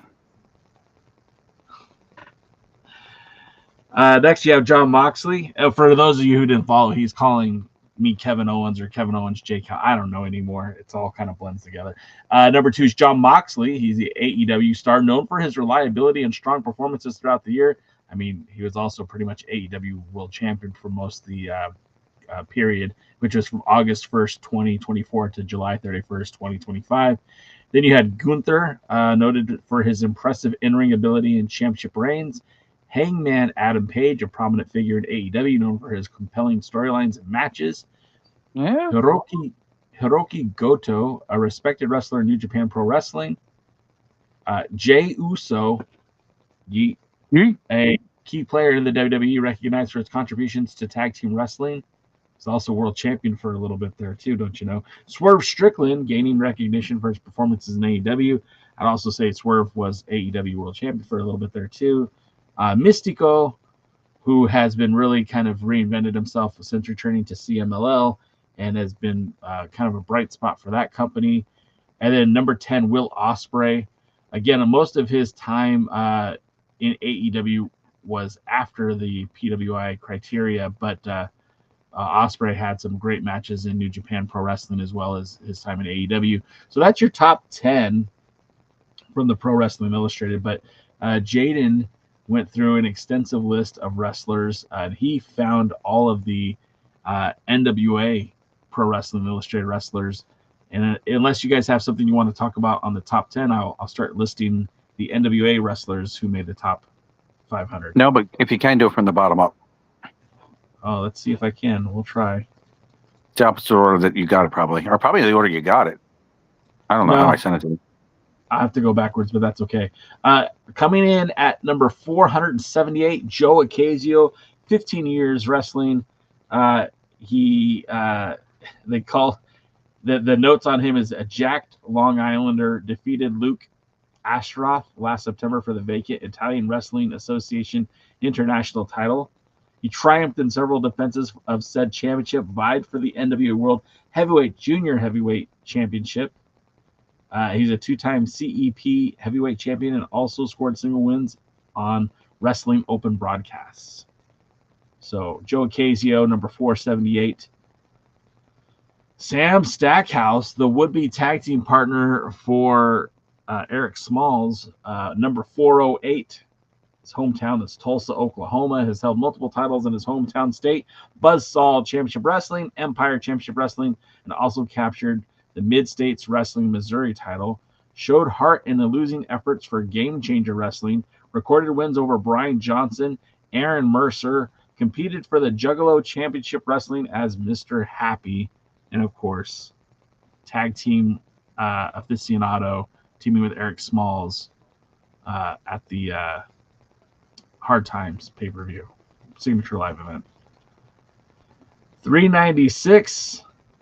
I mean, he probably shouldn't be on this list as an NWA-related talent, but the real one, Enzo Amore, former WWE Cruiserweight Champion, won a Battle Royal over WrestleMania weekend to capture the inaugural 4th rope flyweight title. Retained his championship against Liamo Thiago Montero and on August Ottawa in Connecticut, France, and Oklahoma, respectively.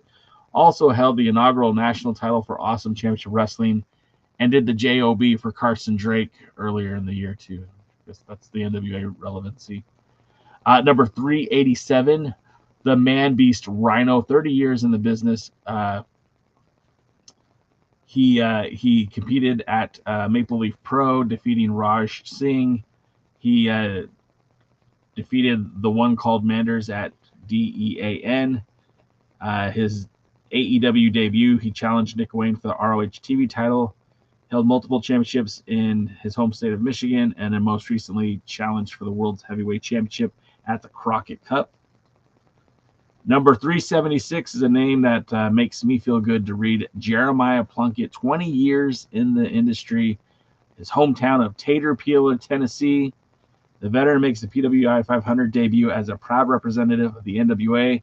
Held the Mid-America Championship for an entire evaluation period, retaining it in JCP, Crossfire, and World League Wrestling territories. Holds wins over Crazy Steve and Gaston LaRue, among others. Always good to see Jeremiah Plunkett's name in there. Although they didn't do a great job of spacing out his letters in there. And what happened to my list? Why did it do that? Okay. I think I can get back to it. Number 363, Silas Mason, the Thrillbilly. He hit 1,000 days as the NWA JCP Southeastern Champion. His most recent defense at press time would be against Jack Vaughn in April. He tagged with Kratos. Did he? Wait, what? He tagged with Kratos for the U.S. tag title shot, and which is Jim Crockett or Joe Kazana Promotions, if I remember. Okay. I don't recall that, but they could have pointed out that he's held the television title and the national title during the. I guess. Anyways, they could have mentioned more of his NWA accolades, but I digress. Number 294, Colby Carino. He's not only a wrestling coach, but he won the Jack Stane Memorial Tournament to be crowned the number 1 contender for the World Heavyweight title. Specializes in hardcore matches. Beat Ron Bass Jr. in a bull rope match. By the way, a lot of the wrestlers send their own stuff in. Yeah. So the PWI people pick stuff what they send in. Yeah. Number 286 is Dante Casanova, better known as the NWA Midwest Champion for Exodus Pro. Felled, that's a weird word. Rising grappler from Florida, felled Pretty Boy Smooth to win the NWA Midwest title. As champion, grabbed wins over Anthony Green and Brett Ryan Gosselin. Beat Zach Gowen in a one-arm, one-leg match. An impressive athlete that has a look that a lot of companies will like. What happens when you wrestle somebody who's much bigger than you? You fell a giant. So that's why I probably go Pretty Boy Smooth. It turns out he's only been wrestling for 4 years. Yeah. Pretty Boy Smooth, wrestling for 9 years. Last year he was ranked 362. Is a former basketball player. Really? Was a fixture of the NWA cards throughout the country, held the Exodus Pro Midwest title, and enjoyed successful defenses against Myron Reed, D-Jack, and others. Bagged non-title wins over Calvin Tankman, Joe Keys, utilizes power, leverage, and ring experience to a great advantage. By the way, his forehead could have been the backboard. Oh my God. Probably was the backboard. All right. Number 266, Jack Cartwheel. He's synonymous with the WWE ID program. And I've seen Jack Cartwheel in many, many AAA matches. But he did spend a significant amount of time with the NWA throughout last year and honestly the last few years. His finishing move is the Jack Attack. He's a California indie standout. He thrilled fans at GCW where he beat Rich Swann, Fuego del Sol. He dispatched Brad Baylor and Sean Legacy to reach the finals of the WWE ID Men's Tournament. In Canada, held Demand Lucha Premier title, challenged for the NWA World Junior Heavyweight crown, and competed regularly in Mexico as well. Good to see Jack Cartwheel get some representation. 6 years in the business, that doesn't seem very long for him. I feel like he's been wrestling longer than that. Last year, he was ranked 327. Maybe you're thinking of Jack Roundoff. Roundoff. 261. So what's interesting is Jack Cartwheel was 266. At 261 was Ethan Carter III. Last year was ranked 40 in the list. 23 years in the business. He's a former world champion. Takes a huge tumble down from our list from last year. Successfully defended the gold against Richard Holiday and Atticus Cougar before dropping it to Tom Latimer. Reigned as OVW national champion. Big match experience makes him tough to beat. 223. One Kerry Morton. 9 years in the business. Last year was ranked 354. Hometown is Bristol, Tennessee. Bested Willie Mack for the Juggalo Championship Wrestling Heavyweight belt in April, beginning a 55-day reign. Defeated Kurt Gannon for the Midwest Wrestling Commission title. Kept a busy schedule as a singles and tag wrestler, competing for JCW, the NWA, and Game Changer Wrestling, among other promotions. And I believe during that time period also won the Crockett Cup in 2024 with Alex Taylor, and would go on to win the United States Tag Team titles with Alex Taylor. I think that should be noted as well. Number 186 is Richard Holiday. Last year was number 215, 10 years in the business. Nicknamed the most marketable man in pro wrestling, capably navigated pro wrestling space, antagonizing opponents and fans alike. Challenged for single championships across the U.S., enjoyed productive reigns with Fight Life. Won the Fight Life title, retaining against Alex Prince, Landon Hell, beat Odinson and Jonathan Gresham in New South Haas tourney, and had made a few appearances for the National Wrestling Alliance Exodus Pro promotion. Number 116, Carson Drake, nicknamed the Golden State God. 4 years in the business. Last year wasn't ranked. They call him an indie hellraiser. Began making significant appearances for the National Wrestling Alliance. Captured the promotion's TV title from Maxine Taylor last October and held it 147 days. Made numerous successful defenses around the indie circuit. Challenged Tom Latimer for the world title in March, unsuccessful. And does not know what beta-alanine is. Does not know beta-alanine. Mims made the top 100. Good job, Mims. His biggest strength, power. He embarked on a sensational reign as NWA National Champion after winning the vacant title in a four-way last August. Successfully defended against Burchill, Mike Mondo, Wrecking Ball Legursky, EC3, Alpha Zoe, and Maxine Taylor. Tennessee native, is also a former NWA TV champion. There's somebody who probably sent that into his results. Yeah. Number 75, the complete Matt Cardona. 21 years in the business. Last year was ranked 77. Took a step up at number 75 this year. Challenged world champion Tom Latimer, ROH world champion Chris Jericho, and TNA world champion Joe Hendry. The Indie God attacked Shotzi Blackheart with her signature tank, breaking her arm, and defeated Nick Nemeth for the WSW heavyweight title in Australia. Defeated Nick Nemeth for the WSW heavyweight title in Australia. Vacant QPW Middle East title in Qatar. I don't know what that means. That could have been worded better. Basically, Matt Cardona is everywhere, even on NXT last night as part of the TNA invasion. And he'll be at Saul Win. Number 44, and this is the highest ranking NWA wrestler on the list. 22 years in the business. Last year ranked 211. Tom Latimer, home promotion, the NWA, represented the National Wrestling Alliance as its World Heavyweight Champion after defeating EC3 last August in Philadelphia. Defended his crown on NWA shows and across the independent circuit. Bested Matt Cardona at Maple Leafs Pro Resurrection, and May overtook Silas Young as IWR Michigan's champion. I mean, I feel like there's a lot more you could say about Tom Latimer, but that's about it. And then, so that's kind of it for this year's this year's PWI 500. Do you guys have anything you want to mention about that? Did I forget Brian Idol? I might have forgot Brian Idol. I might have missed over him. Even I might not have just sent you the picture, because I do think I remember taking the picture. Also, Max DePaler is in there, but I'm not going to put that in any kind of you're good. Endorsement. Brian Idol, 23 years in the business. Last year he was not ranked. Besides being active in music and acting, he's a veteran, verified his top player status in the NWA this year, dethroned Carson Bartholomew Drake to become TV champion, tested Tom Latimer in world heavyweight title matches, captured the Route 66 title at DCCW, and now an official NWA territory in New Mexico. So Brian Idol, 287. And honestly, 287 is pretty good considering. I mean, it's just above Pretty Boy Smooth.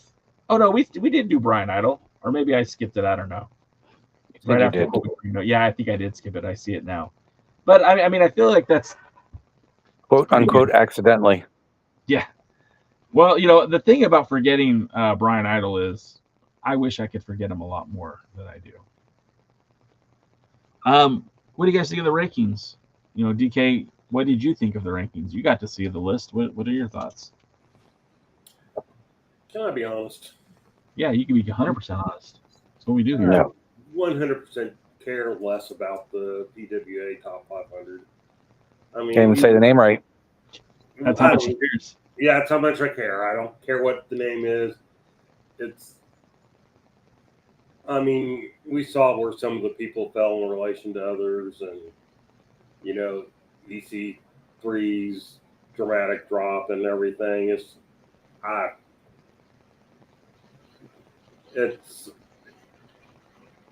just a lot of BS. Fair. It's completely fair and accurate. Jade, what did you think? If someone sent me a lot of videos saying, "Hey, see, I'm 302 on the list," I'd say, "Great, that gives me enough reason not to book you." I would think that's wrong, and that's something you shouldn't do. If somebody's out there promoting themselves to do so, it's another way to grab attention. It's something that you can use to your own promotional credibility. Not if they send it to you. Well, again, if they're promoting themselves and they're trying to get booked, they should send it to you. No, anything they do to send what? Send me 10 of them. 10 videos? Yes. So, well, make sure they send you 10 promos for when you promote your next event. Obviously, that means they're ready to do something like that. Maybe. I don't know. If they're willing to put themselves over that much, then they're hopefully able to put themselves over enough to draw people to your next event and talk about it as much as possible. Right? Wrong? Indifferent? I'm more indifferent. See, again, I don't run dog, but I help out. The ability to you want somebody with the ability to promote yourself. But if you sent me 10 videos about 10 different things or a list of 10 things and that was included, fine. If you send me 10 videos saying you're, 408 or whatever, I don't care. Again, as anybody who tries to know about putting themselves over and trying to get something out there to latch onto, it's if you are in 408 and PWI, who's 408 and PWI 500? I don't know. I'll have to look that up now. But that person, they're at least trying to get themselves known and use this little bit of spotlight they're getting to get themselves over. Those are the people that you want to stand out for. It's the people that are mentioned that don't even say anything, and that's where the people you should worry about. Because if they're not going to mention something like this, which again is a promotional tool, then how are you going to get them to mention you in a promo other than just standing behind a bunch of Venetian blinds and doing the most half-ass promo possible just because they feel like they have to? You want people that are out there to create any spotlight they can and anything they can. The NWA should be marketing the hell out of this. Where's the NWA social media manager? Oh, wait, there is none. They actually did. Did they? Okay. Yeah. Like the individual wrestlers did and they shared it, or the NWA itself shared it? No, I was, well, let me look back on Facebook. I saw it on Facebook where the NWA noted it, and I believe they even shared the pictures and stuff. But let me just double check so that I'm speaking truthfully here and not just assuming. But yeah, so about 7 hours ago, NWA POWERRR on Roku stars shine in PWI. The legendary magazine annual PWI 500 ranks top NWA wrestlers amongst the world's best. And they definitely show Tom at 44, Mims at 100, Carson Drake at 116, Alex Taylor 170, Kerry Morton 223, EC3 261, Pretty Boy Smooth 283, Brian Idol 287, Colby Carino 294, Silas Mason 363, Jeremiah Plunkett 376. Yeah, so they covered it. They didn't include Sam Stackhouse though, so screw them. Yes. Well, that's smart. At least they did it. Yeah, and by the way, what Sam anybody Stackhouse, should be doing. Sam Stackhouse was 408, just to answer that mystery. Well, that's good too. 408. I think ruining wrestling as your tag team partner is something you should try to be hiding. But at least he's out there promoting himself.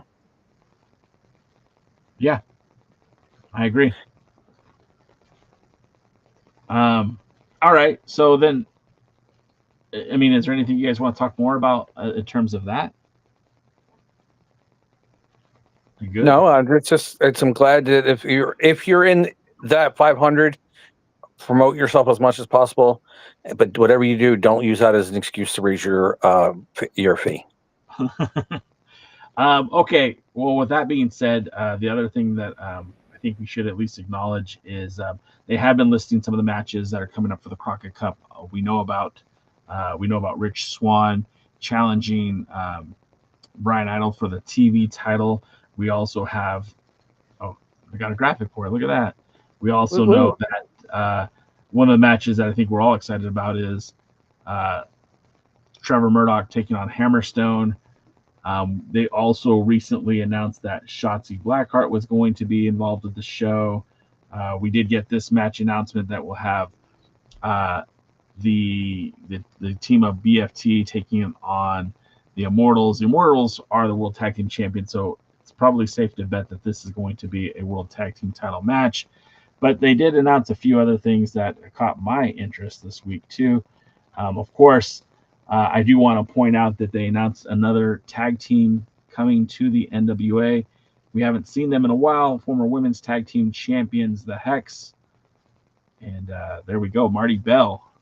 Marty Bell recently won the NWA Access Pro Women's Championship from Tiffany Nieves. So her coming back to the NWA with Allison Kay as Team Hex. Very exciting. Potentially could challenge for the women's tag team titles. They also announced a World's Heavyweight Championship match, a rematch from the 77th anniversary show. Now, of course, card is always subject to change, and as we know that Silas Mason is actually the World's Heavyweight Champion, not Tom Latimer. This match could still happen. It might not happen. It's kind of hard to tell. But the most recent match announced that I'm excited about, and this is another one that hits kind of like Hammerstone and Trevor Murdoch, is the Saul win match between Cardona and Daisy Kills. Is it Daisy Kill? Have I been saying it wrong for years? Is it Daisy Kill? Daisy Kill. Cardona versus Kill. I think this match might steal the show. I got to hear what you guys think about it. Let's start off with you, Jaden. What do you think about Matt Cardona, the complete Matt Cardona, and Daisy Kill? If Daisy Kill has anything to show, this will be a match to do so. Win, lose, or draw. If he puts on a really, really good showing, it's going to really raise his stock. Cardona's not getting a shot at the World Heavyweight title, so this is a good way to use him. Whether if he wins, but Kill looks really good. It's a win for the NWA. If the Kill beats him, it's probably a win for the NWA. As long as the match is good, though, it's a win for the NWA, and they have somebody with recognizable name draw that some people might be interested in, and was ranked highly in the PWI 500. Yeah, number 77, 75. So hopefully, Daisy Kill has a excellent match, and looks really, really good, and uses that as a catalyst to become a big star. What about you, DK? What do you think of this matchup right here? I like the concept behind it. I think it's the right type of match for Kill. I think if each goes to their potential and they don't get into garbage wrestling, which I'm worried about because it's Saul win and it's Matt Cardona. I think it has the potential to be a really show stealer, like Jay said before he abandoned us. And if done right, Kill wouldn't necessarily have to win to come out looking good, but you also got to be careful that you don't keep putting a person in the ring and against top people and they lose all the time, and they go, "Oh yeah, but the Triple H thought just being in the ring with us elevates you." I mean, at some point you gotta actually win. Just win, baby. So, it's of the announced matches, it's probably the one I'm looking forward to second. I feel like the same way. Look, I don't know what they're going to do with Shotzi. I think Shotzi would be very interesting if she were to get an opportunity to wrestle for the NWA Women's World Championship against Natalia Markova. That might be a very interesting match, but we don't know for sure if that's where she's going to be used. Hex versus TVMA, that might be a very interesting matchup, but they haven't announced that yet either. Which is kind of, what are your thoughts on announcing people without putting them in matches? Now, I understand the NWA has some issues with the champions because so many titles changed hands and they're morons and won't acknowledge it. But, I mean, what do you think about the idea of just saying, Cardona they announced, but then they put him in a match? How long do we need to wait before we hear who these other people are actually wrestling? Because, if you say Shotzi versus Markova, well, we know it'll probably be a world title match, but they can't advertise it as a world title match. Right. And so it's just, I don't know. Again, more Billy stupidity than anything else. Well, the fact that they don't keep mind. putting... Go ahead, Jane. You sure? All right. I don't mind that they're doing that because it gets them 2 announcements. Now they get anything they can rub just by having Shotzi announced, and now they announce Shotzi's opponent, so I get the second round of coverage. Mm-hmm. If they did it just immediately, it'll get the same coverage that Shotzi being announced would have got, and then there wouldn't have been a second round to go around. So that's the same thing with Cardona. He got his names out there automatically. People are like, oh, Cardona's going to be there. People that are going to come for Cardona are coming for Cardona. And then if they gave him a second match, there's a second round of publicity out there. People who might have missed the first round can see it. And then people who are interested in this match will now want to buy into it. So it's just a way to continue grabbing publicity on the people that actually matter. The Hex 2, while they're much less than Shotzi and Cardona in the mainstream notoriety, the NWA fans and some of the Ring of Honor fans will be real excited about them. And people that have seen them, maybe TNA and stuff like that. So they got their name value. Now they get a shot or they get a match. Again, that's a second round of their faces being seen out there for people who can check it out. New things for them to click on and new attention grabbing onto them. And if you missed the first announcement, you get a second chance to see it. Yeah. See, I can live with that explanation. I think that's. My only concern is they don't always do the second round. Sometimes they just announce the person. Yes, and I'm giving NWA credit of logic. I know that's probably a exercise of folly, but you might fail the NWA on that one.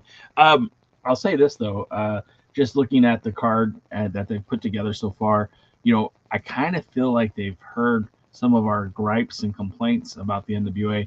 And we were talking about Crockett Cup just a few weeks ago. And we were like, oh, yeah, you brought Hammerstone in. You brought the Colognes in. You brought in Rhino. And you even had, I said Hammerstone already. You had this a kind of, and Natty. And they didn't use Natty on TV for whatever reason. But you had and even Crazy Steve. And Crazy Steve, thank you. You had this more well-known talent, because I don't want to besmirch the NWA talent. I feel like the NWA talent is solid, right? But Trevor Murdoch has been in the NWA so long that people just kind of look at him as an NWA guy. Same thing with Mike Knox. They're not really looking at what they did in the WWE and be like, oh, these guys used to be WWE stars. No, they're just NWA guys at this point.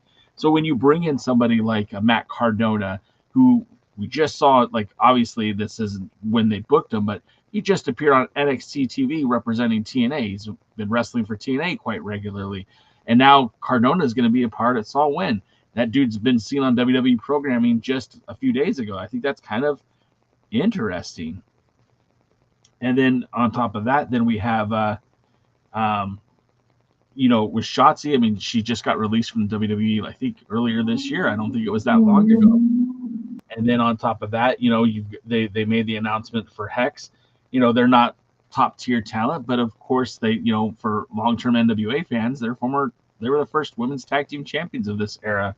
And then Hammerstone coming back, like, they brought in some pretty good, talented people to be on the show. Now, if we get Hex versus TVMA or Hex versus the Page Sisters, I mean, it's going to be a good match. And I don't even really care who it's against. I don't necessarily need the Hex to wrestle for the tag titles, but it'd be nice to see, them get a good rub. And if Shotzi's wrestling Natalya for the world title, again, I think that's a good spot for the NWA to be in. I don't necessarily need it, and if it ends up being, Shotzi Blackheart versus, Tiffany Evans for the TV title. I mean, again, it doesn't matter. We're bringing in star level talent to the NWA, and that's something that we've said. Like, these are more well-known superstars from the WWE, from TNA, whatever, that we haven't seen in the NWA, or at least regularly in the NWA. And not to take anything away from the NWA talent, I love the fact that we're getting Cardona and Daisy Kill. I feel like that's a great matchup. I love the fact that we're getting Trevor Murdoch and Hammerstone. I think that's a great matchup.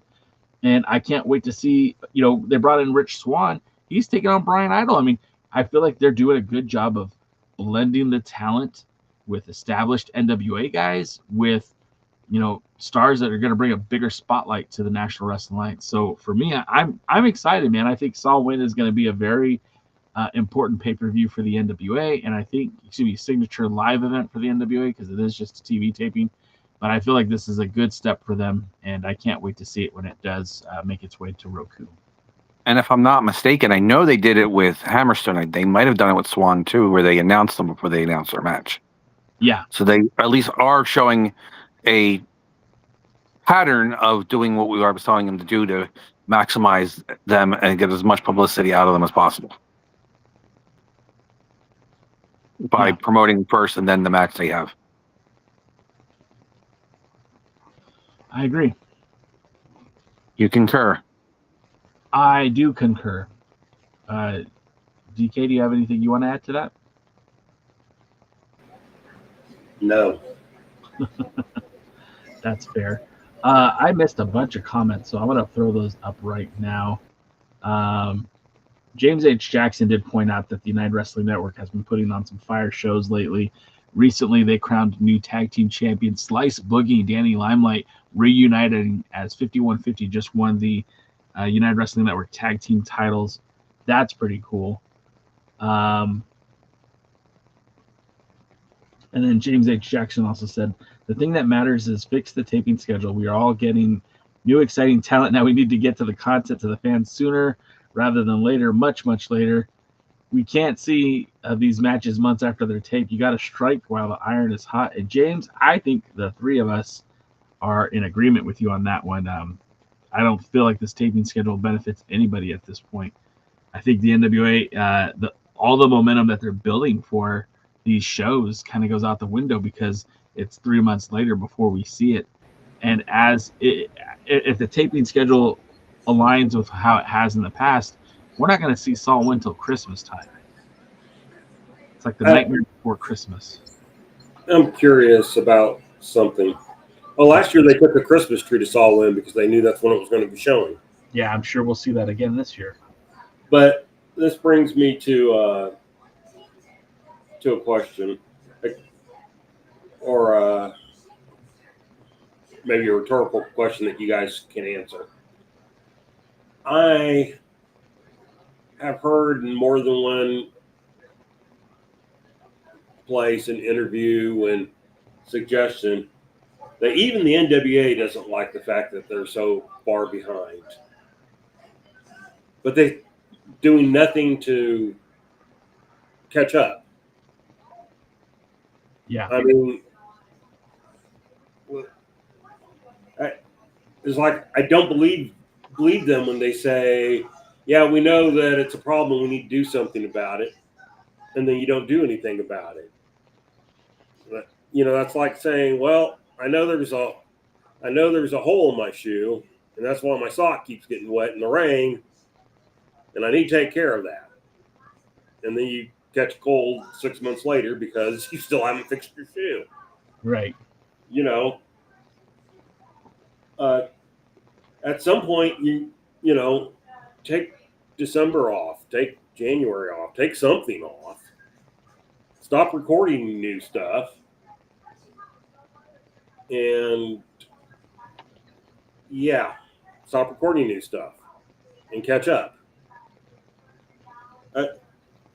I mean, even back in the old days, ROH used to have TV shows that they knew were going to air after the pay-per-view that they had been promoting throughout this thing. And they were kind of like those power surges. Yeah. Power surge. But, they had some matches that didn't have any real meaning. And they would do voiceover to kind of talk about, like, maybe a title change or something like that, even though this was filmed beforehand. But you never saw any of those wrestlers. You had about 2 weeks of that. Yeah. And it's like, I don't care if they have to do something like that, but they need to do something to where they catch up. And I stop hearing from Idol and Galley and others about how, we know it's a problem. We're going to do something about it. And we're working on something big that's even bigger than Hulu. I don't give a flying flip. I have two. Fix the problem you currently have. I have two things to say about that. We've all worked for a company where everybody in the company knows that the company is doing something moronic and it needs to be fixed, and everybody knows except for apparently the company itself, because they're not doing anything about it.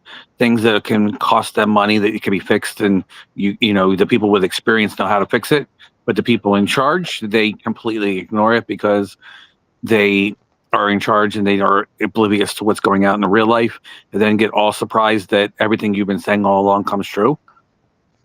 And also, forgot my second point. Oh, one of the reasons this wrestlers aren't putting probably a bigger foot down is they're still getting pays. They don't want to skip tapings because that means that skips paydays.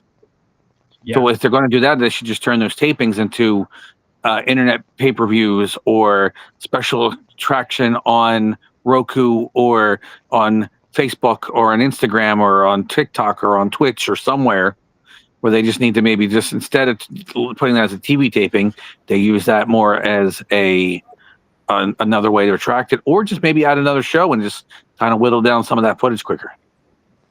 My 2 cents is this, is that you now have a dual platform on Roku Sports. You have Wrestling Central and you have Roku Sports, where Power airs weekly.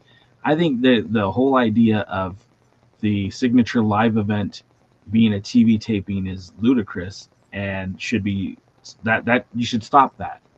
And you have a great area in Tampa to do your TV tapings that you should do once a month or maybe once every 6 weeks. I'm not really sure what the schedule should be, but you could certainly get enough footage to do a show every 6 weeks in Tampa, and then have your signature live events, treat them like pay-per-views, treat them as special deals, and put them on Wrestling Central.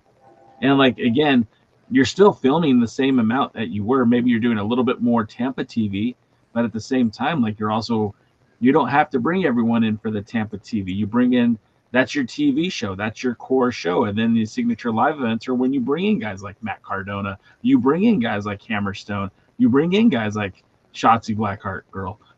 But you know what I'm saying? Like, you don't need to have the top names at your every TV taping. You just need your top names for the big events, the signature live events. And I feel like if you treated it like that, you get people tuning into the signature live events on like a Saturday night on Wrestling Central. You'll probably pop the audience on that because it's still free. You're not making any more money, but you're not making necessarily any less money. You're just putting more production into TV in Tampa. And on top of that, let's get rid of all these additional signature live events and do 4 a year. Let's do Hard Times, let's do the Crockett Cup, let's do the anniversary show, and a show to be named later.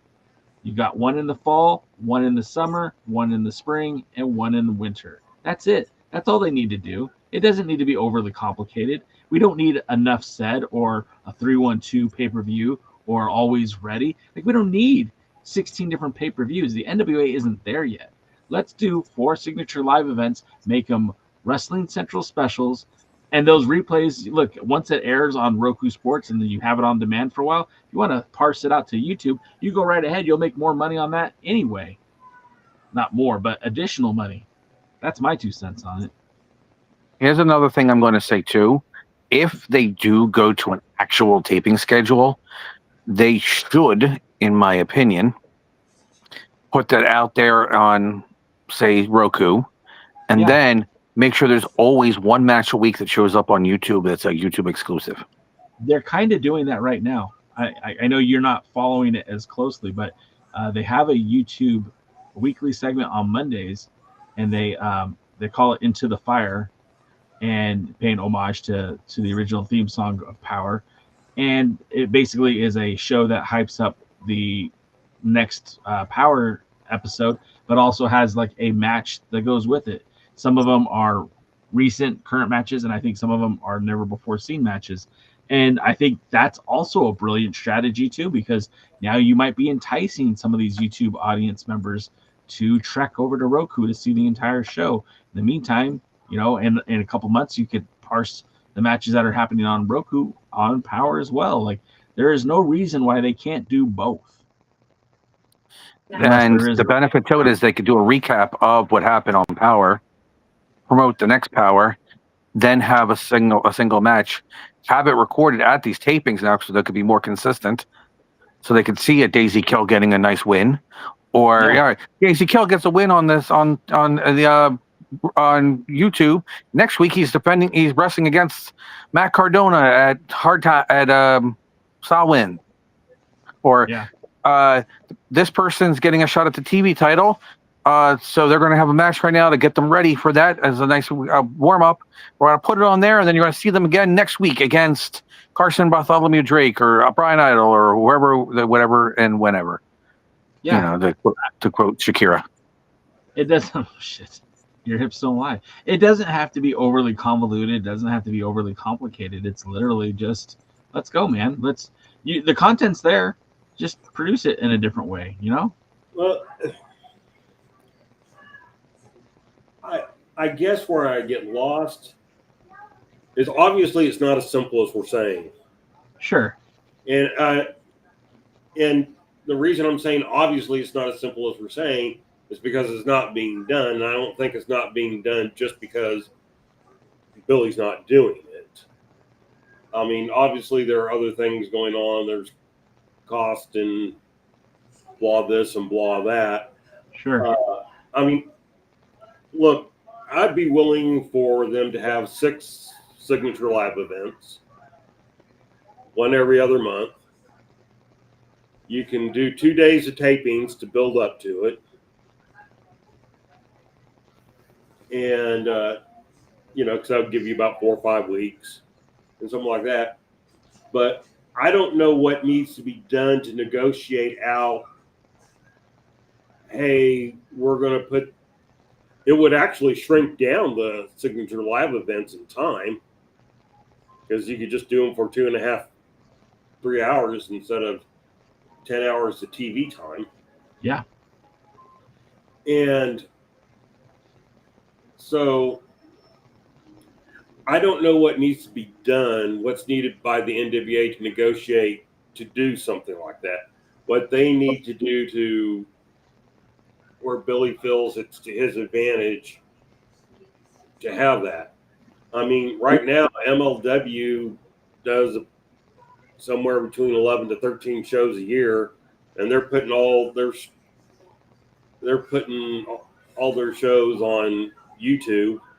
In a weird way, sometimes they'll stream the second half and then show you the first half later. You know, they'll premiere that at a later date and time. So I don't know what they need, but they need something that I don't want to hear any more. Oh, we're working on this really great deal. I want to hear we're getting a deal that makes sense and gets us better. Yeah. Yeah. Because so far, none of their really big deals have been really big deals. Yeah. We need somebody who knows how to warg into Billy Corgan, or somebody who knows how to shapeshift into Billy Corgan, or somebody who has some blackmail on Billy Corgan that able to get him to do the things that was right. Or talk to any bassist. What was that? Talk to any bassist.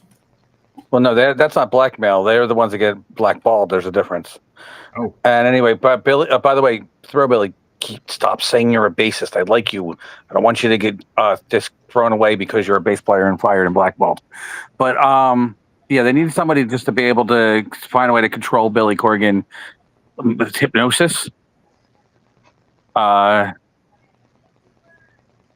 It needs something like that because that's the only thing that's going to happen. Is somebody's got to find a way to control Billy Corgan, or just slap him until he listens to what logic. Just Billy, do this. No, slap. Billy, do this. No, slap. Eventually, he's going to either get brain damage and you can talk him into anything, or he'll stop. Don't want to be slapped, so he'll listen. That's at least the theory. Yeah. What is power slap people doing? Can they be hired as mercenaries? Well, yeah, one of them is Mecha Wolf, who I'm actually going to see tomorrow night at AAA in Tijuana. They'll be teaming up with El Macias to take on Pagano and Psycho Clown. Titles are not on the line, though. Cool. Hey, real quick, Jaden, there's a video here on that you uploaded. We're starting to run out of time here for tonight, so do you want to give me any kind of idea what it is, or should I just pull it up? Unlike the NWA, it's an actual commercial. All right, well, let's go. Book Dog Pro Wrestling for your next event or outing for the greatest action that New Jersey Pro Wrestling has to offer. Any place, any time, any setting, Dog Pro Wrestling will bring the action to you, and you won't want to miss it for moments like this.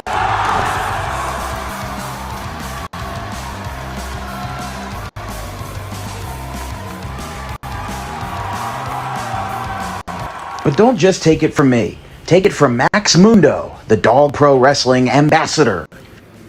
This is Max Mundo with Dog Pro Wrestling. Are you a civic organization, sporting club looking to fundraise? Then look no further to Dog Pro Wrestling. We do grand openings, corporate events, and much more. And why not from some of the wrestling talent themselves?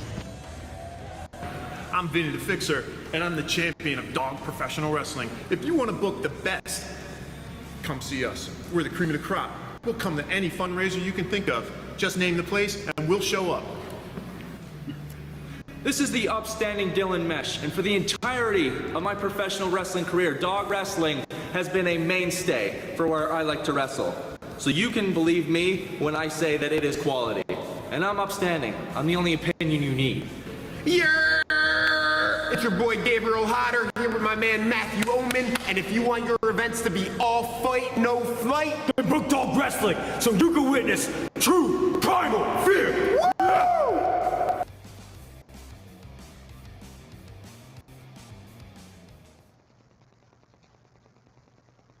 Pretty dope, dude. I thought so too. I like it. I like it. I'll order 3 of them. What'd I miss? A dog commercial. You already saw it, though. There's another one, too. This is a special announcement from the commissioner. Hey, gang. Max Mundo here with Dog Pro Wrestling. Sorry, my finger got happy. October the 2nd. Mark your calendars. The RCBC, Rolling College of Burlington County, hosts Dog Pro Wrestling, where all that very event. Big Billy Gold, yes. The new MAWA champion puts the championship on the line for the very first time at Dog Pro Wrestling. That's how big this event is going to be. The first ever title defense from Big Billy Gold happens at Dog Pro Wrestling, RCBC, Rolling College of Burlington County, October the 2nd, Thursday. Be there. I should have been finger on the button. Yeah, that was pretty cool too. So obviously we have an event next week, and I'll be able to give you guys not live results, but post results after the event because it's on a Thursday. Yeah. And later in the night, I'll be sure I'll be on the Alliance Guys podcast because I'm skipping school that day. All right. First of all, Dave Dahl was in that commercial, and Dave Dahl is a travesty. Both are true. But you'll be able to hear some of the results of that right here on the Alliance Guy podcast. Make sure you tune in for results at the Rolling College, Burlington County. Or at Burlington County, whatever it works. Yeah, whatever works, whatever works. But I think that is going to wrap it up for us this week here at the Alliance Guys podcast. I do want to thank my co-hosts Jaden and DKM for helping us get through another week of NWA Power. I do appreciate you guys hanging out with us on this Thursday night. And of course, we'll be back next week. Same back time, same back channel right here on the Alliance blog. And until next time, we'll see you at the matches.